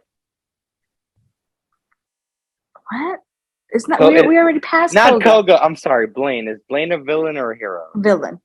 Villain. Okay, so villain turned hero, villain. Daramu, what do you think Erica is? Okay, first off, Erica has. Wait, Alexa, time for a shot. Okay. Shut up, Alexa. I'm ready. Just the last one. Stop. Ready for a shot? Go. Going.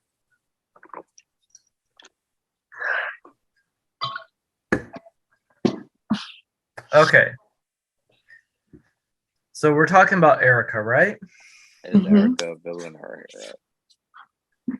Erica doesn't have the mental capacity to be good or evil. She is literally all about perfume. It's literally perfume. It's literally about. Well, she was portrayed as a ditzy person. She wasn't portrayed as ditzy. She was portrayed as absent-minded. She was very aloof. She liked to sleep during the midday season, but that actually kind of attunes with her Pokemon. Gloom only is active during the night. And so if you have a trainer like Erica who has a Gloom, a Vileplume, and their Pokemon is only really active at night, you can't blame them for taking naps during the day. So I don't think that Erica would be portrayed or perceived as a bad character. I think that it would be a very financially advantageous character, in which case they are using the perfume and the pheromones of a gloom and a Vileplume to make sure that they are making maximum profit. Yes, I do think that is something that would be happening, but I don't think that they would be on the level of Lieutenant Surge, who is literally Pokemon trafficking just to make a buck. I mean, what is the worst Erica gonna do? Just take like a Pokemon like Machoke, make them sweat, and like get the scent from their chalk straps and stuff back Okay, in the first perfume. off, she would never. It's literally all about the Oddish Gloom and Vileplume. So Exactly. if we were to take it a step further and we were to talk about Sabrina, and because I have talked about Sabrina a couple times by this point, I don't think Sabrina is necessarily a bad guy. I think Sabrina is very conditioned. It's not necessarily good or evil, bad or wrong. It's all very much about survival of the fittest. If you go and read the Pokedex information for Abracadabra and Alakazam, all three of them very much state that they don't really care about good or bad. They care about neutralizing threats. If a threat is around an Abra, it will teleport. If a threat is around a Kadabra, it will do what it needs to manipulate the situation so that way it will make sure that it does not get hurt. And Alakazam will manipulate the situation so that way it does not feel that it needs to do any extracurricular activities to make sure that it is not hurt. So I don't see Sabrina as an anti-villain or as a character that is considered a threat. I see Sabrina as a character that is literally going off of instinct. And I would very much counter that Erica is in the same boat. So, long story short, Erica, villain or hero? Erica is not a villain. Okay, so she's a hero. Sabrina, villain or hero? Again, not a villain. But again, you can't really say that they're heroes either. They are going off of instinct. So basically, they're in it for themselves. So they're not in it for themselves. They are going off of survival of the fittest. They're going off of whatever will make sure that they can persevere through the situation. You can't say that's good or bad. Gotcha. So what would you say about Blaine? Blaine is calculated. Blaine is literally all about making sure that whatever the math fucking adds up to, that's what the math adds up to. And so you can't say that Blaine is good or bad. He's not good or bad. He is all 100% about whatever the most calculated results to. Okay. Well, I have to say that I'm intrigued by both of your I'm intrigued by both of your responses, and as we progress with the manga as we read the mangas, you guys will be. Anyways, okay. So we're moving on to the next section. We're moving on to trivia. Okay, so I have a few things for trivia. The first one is that the Pokemon locked in the room on the ship is a Hitmonlee. So, Fleur, you got that one right. Mm-hmm. Okay. The next one is that the English title of the 10th chapter is based on the expression high voltage sign, because it's called like high Voltorb sign, right? Mm-hmm. Yeah, let Daramu get there. On there. Yeah, so yours is Danger High Voltorb, and it's based on Danger High Voltage. So that was a clever play on words with that one. So then the next part of trivia that I have is that Red states that it's very difficult to catch an owned Pokemon despite him capturing Misty's Gyarados. So yeah, he states in the chapter that it's hard catching a Pokemon, but somehow he catches Misty's Gyarados. So that contradicts itself. The next trivia that I have is that when Red calls the chairman a weird old man, can you pull that page up? I'm not sure which one it is, Daramu. The word weird is misspelled. I think it's like somewhere in like when he first meets to him. Can you see like when he calls him a weird old man because the word weird is misspelled? Hmm. I'll be honest though, I can't really read right now. So listeners, you'll have to take our word for it unless Daramu finds the actual page it's on. Where he calls him a weird old man. Yes. I'm looking as quick as I can.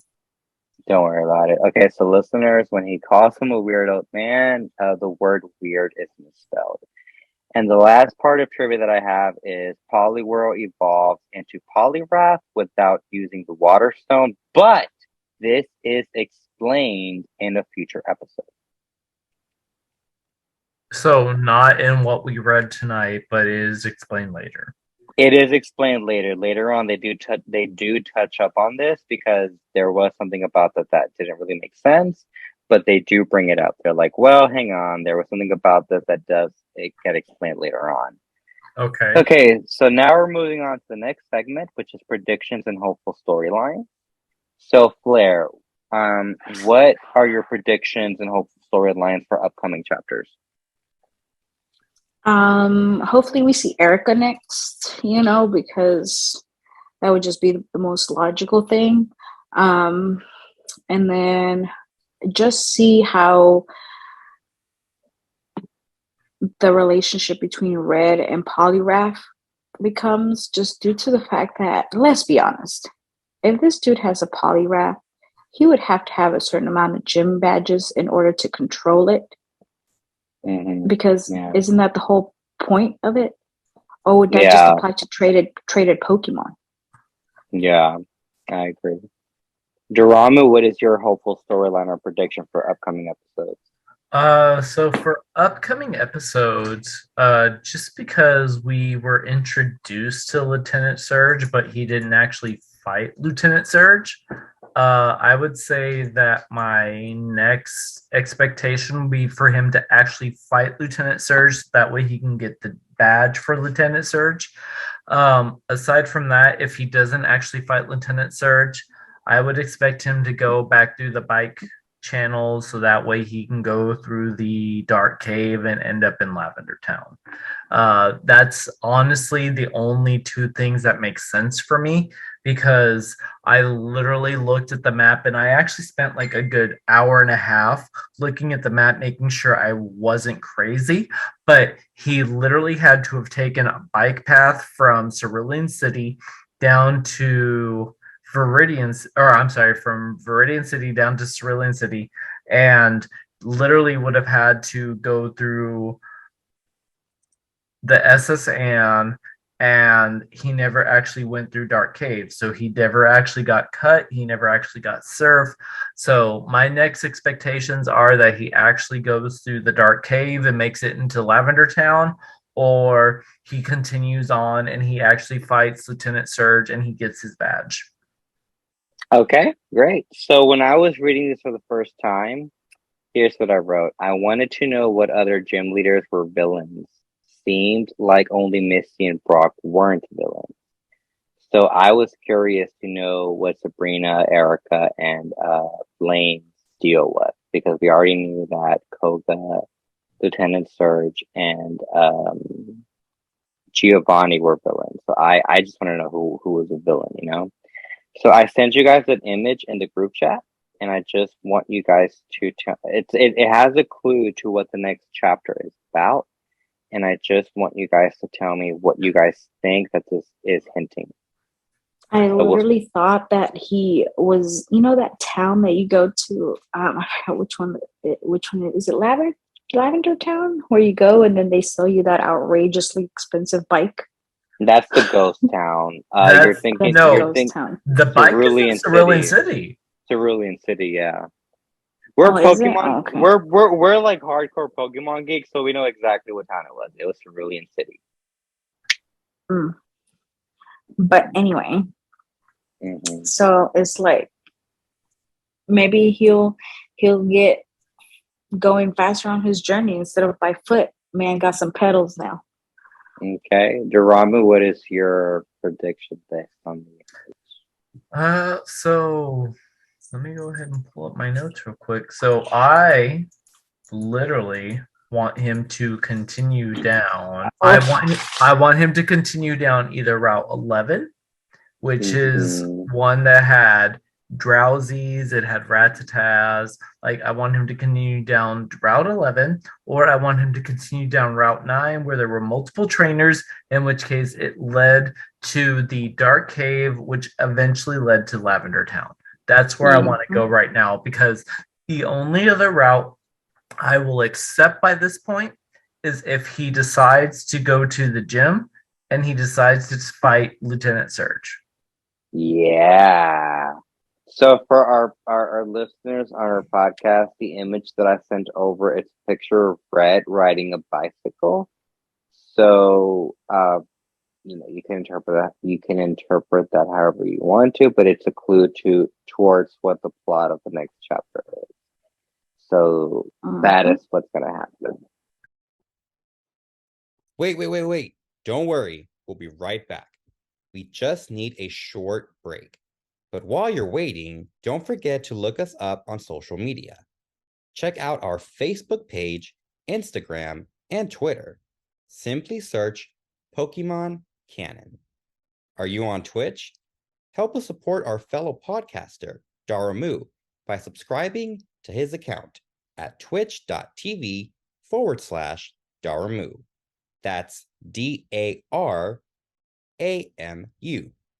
We appreciate all of our listeners, and audience feedback is always welcomed.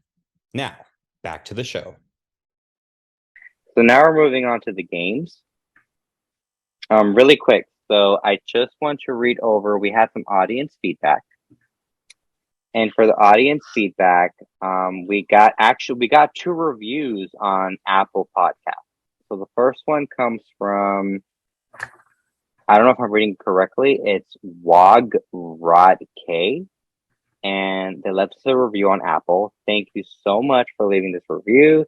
Here's what they said. They said, Great podcast to listen to while at home on a lazy afternoon. Love the chemistry of the three podcasters, and I love that one of them is a girl. So, Fleur, this one was left to you. You have girl Pokemon players that are happy that you're reviewing this mega series. Would you like to address these listeners and just kind of like say something in regards to them? Well, I mean, I really appreciate the fact that, they're taking the time to listen, especially because I know that there's not a lot of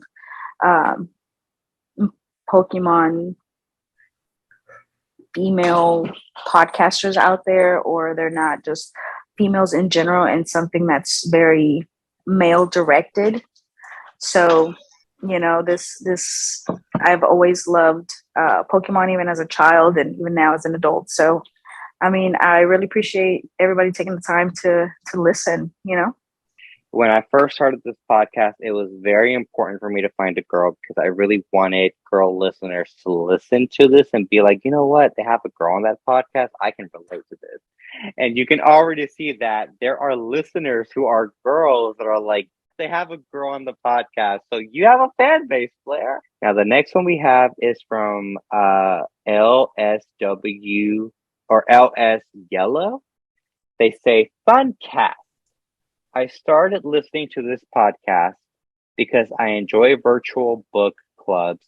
So finding one that reviews the Pokemon manga was a big plus. These guys are funny and insightful. I love the banter. So that's for all of us. So people apparently really love the banter that we bring to the show. So Daramu and Fleur, do you guys have anything to say to respond to this one? I mean, I personally don't. I don't know if Daramu does. I was like, I agree. Like, I'm very much if I don't see eye to eye with y'all, I'm very quick to point it out. So yes, I agree that if that's what you would consider banter, then Mm-hmm. you're in the right place because Oh, Mm-hmm. we argue back and forth, and I think that's what the listeners like. So we got 2 amazing reviews on Apple. Thank you guys No. so much. If anyone, it's very clear that if I don't quite see eye to eye with y'all, I am very quick to say that I don't see eye to eye with y'all. and But you do all the time. So yeah. yeah. Okay, great. So we got some awesome audience feedback. All right, so now we're moving on to the titles. As usual, so we do Harry Potter, Friends, Hannah Montana, and Gossip Girl. So I'm gonna start this one. So if this episode were a Harry Potter title, I would title it Trainer Red and the Pokemon Trafficking. Okay. That's my title. And which was this one? Harry Potter. So I would title Okay. it Trainer Red and the Pokemon Trafficking. So mine is Red and the Pokenapping. Similar, yeah. Daramu, what do you have? Trainer Red and the audacity of this bitch. All right, so now we're moving on to Friends. Mm-hmm. So if this was a Friends episode, I would title it The One with S.S.Anne. Mm. What would you guys title this one? So Go ahead, Drama. Go ahead. okay. So I would label it as the one with the blatant thievery. Oh, okay. I guess mine is just very obvious. I put the one with the polyrap. Okay, very good. So I'm just gonna go out and say this. I think I won. The one with S.S.Anne wins all the time, and I see that Paloma is already saying, "Good one, Josh. Thank you, Paloma. I love you." I don't know. I think we need to let it sit a week and see how people feel because I win. Blah blah blah blah. I win. So now we're moving on to Hannah Montana. So for this one, okay, I know Fleur is gonna enjoy this because she likes country. I titled this one Crash My Ship as a reference to Luke Bryan's Crash My Party. Okay. I did Feel the Thunder, kind of like Imagine Dragons, thunder. So Daramu? I did I'm Shipping Up to Boston by Dropkick Murphys. What song is that? It's literally I'm Shipping Up to Boston by Dropkick Murphys. So it's literally a sea shanty. It's very much I'm going up to Boston. It's got a very high tone, and once you realize that Lieutenant Surge is in charge of all of this, it has that whole tone with it. So I felt like this was the adamant tone for this episode. That is so cool. I won. Okay, so now we're going on to the Gossip Girl titles. So for this one, I took a page from the movie Ghost Ship, and I titled this one Electric Ship. Thank you. I know I got the best one. Daramu, what did you get? Oof. So for me, I picked Ocean's 11-ish. Okay.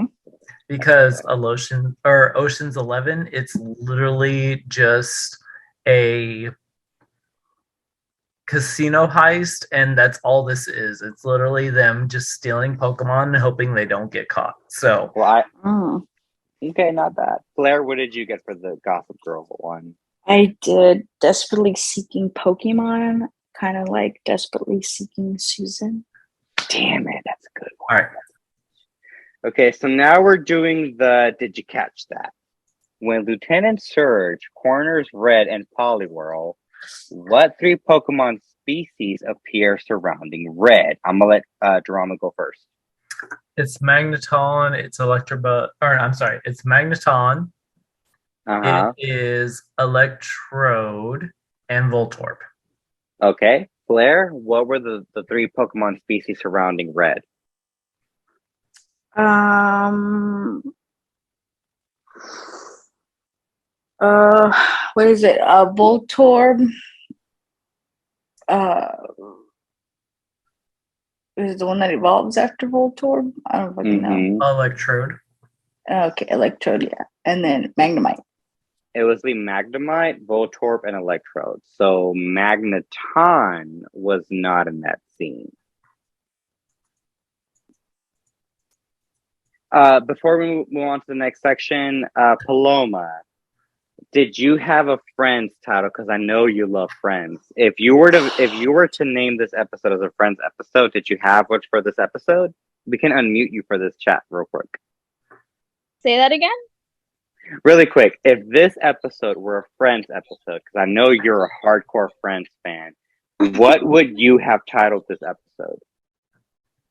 I can't think that fast, so I'll have to get back to you. Okay. So, really quick, Daramu and Fleur, if we end up going to Comic-Con in San Francisco, my friend Paloma, she lives in LA.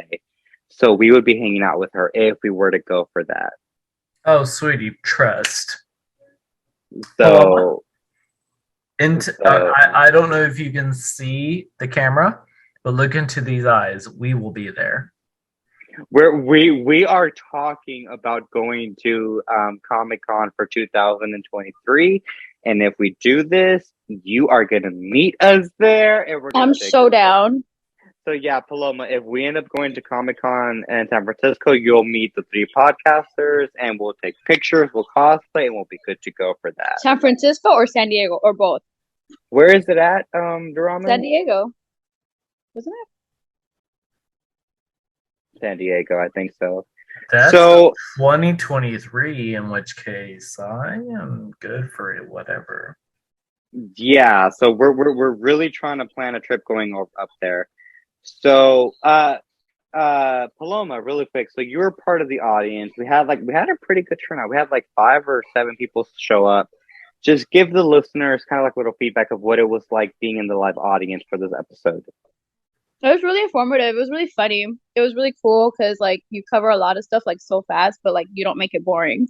So it's like really interesting. Like it piques your interest. Like, and I'm no like Pokemon fanatic. You know, I'm just like learning about it. So Yeah, like this actually kept my attention. we are so glad to hear that. Thank Really you, good. Paloma, so much. And if and when, which we're more likely we will, if we go to LA for the Comic-Con, we will see you and you will hang out with us in person. Okay. I'll be here waiting for you guys.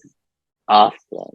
All right, Daramu, we only have time for the episode rating. I think we just kind of went a little too far. We can probably record the last 3 segments in a separate like day when we're not so drunk as we are right now. Okay? I'm fine. Whatever you want to do. So let's go ahead and do the episode rating. So for this one, if we're talking about the plot, I give it a good. If we're talking about the script, I give it a good. Character development, because of the whole red and polyworld background, I give it a good. The obstacle of the episode, the Pokemon trafficking, I give it a good. The overall episode is a good. So this is my second consecutive 5 stars out of 5.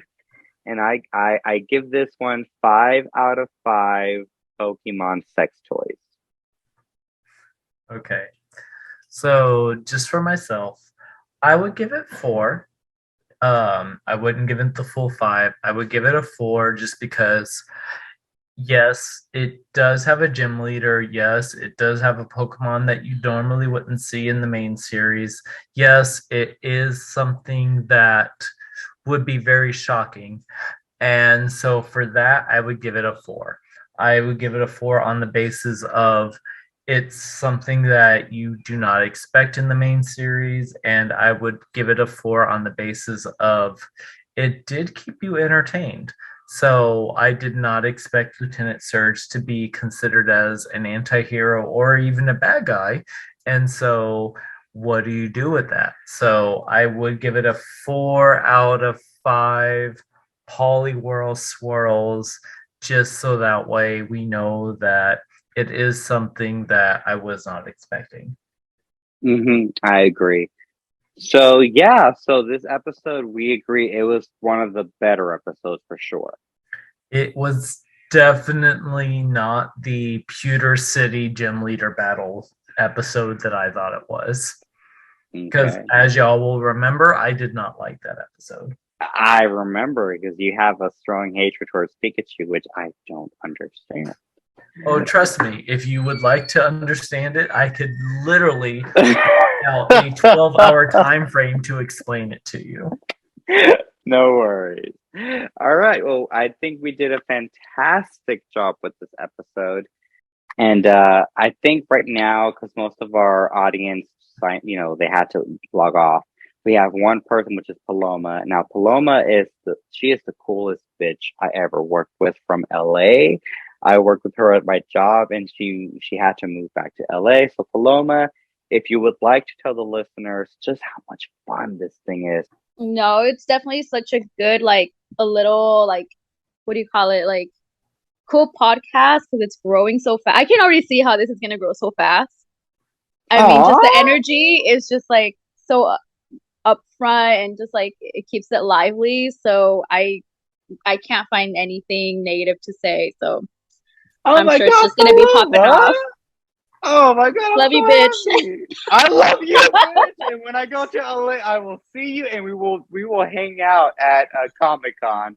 We will be hanging out with you better come as like a badass, like dressed up, fucking like. You better go all out. Trust me for Comic-Con.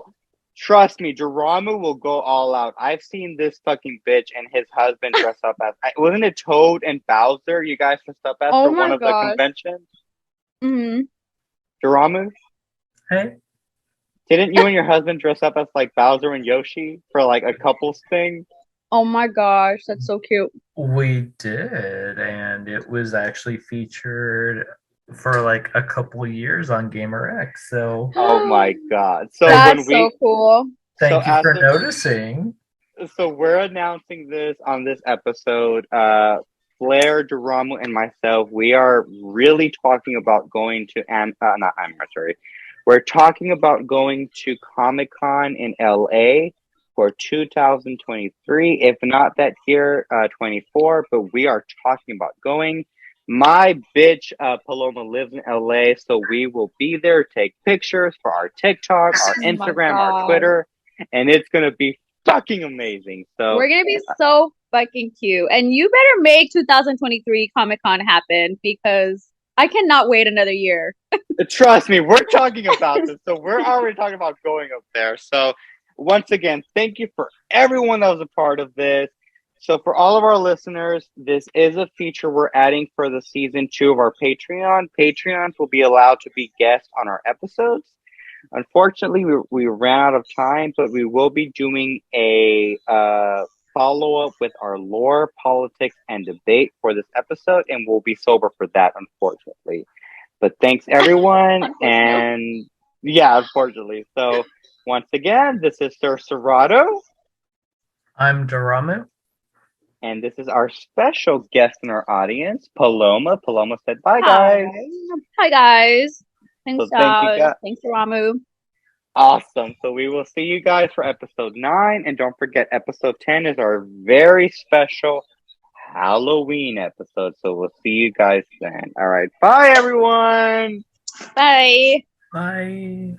Hey, guys. It's SirSerrato here. I just want to give a very quick shout out to all of our audience members that were able to attend this episode. We are very grateful for you guys. We had a total of 7 people attend, and you guys were amazing, and we hope you guys had fun. So thank you to Erica. Thank you to Alan. Thank you to Jason. Thank you to Chris. Thank you to Courtney. Thank you to Trey. And thank you to Paloma. And good night, everyone.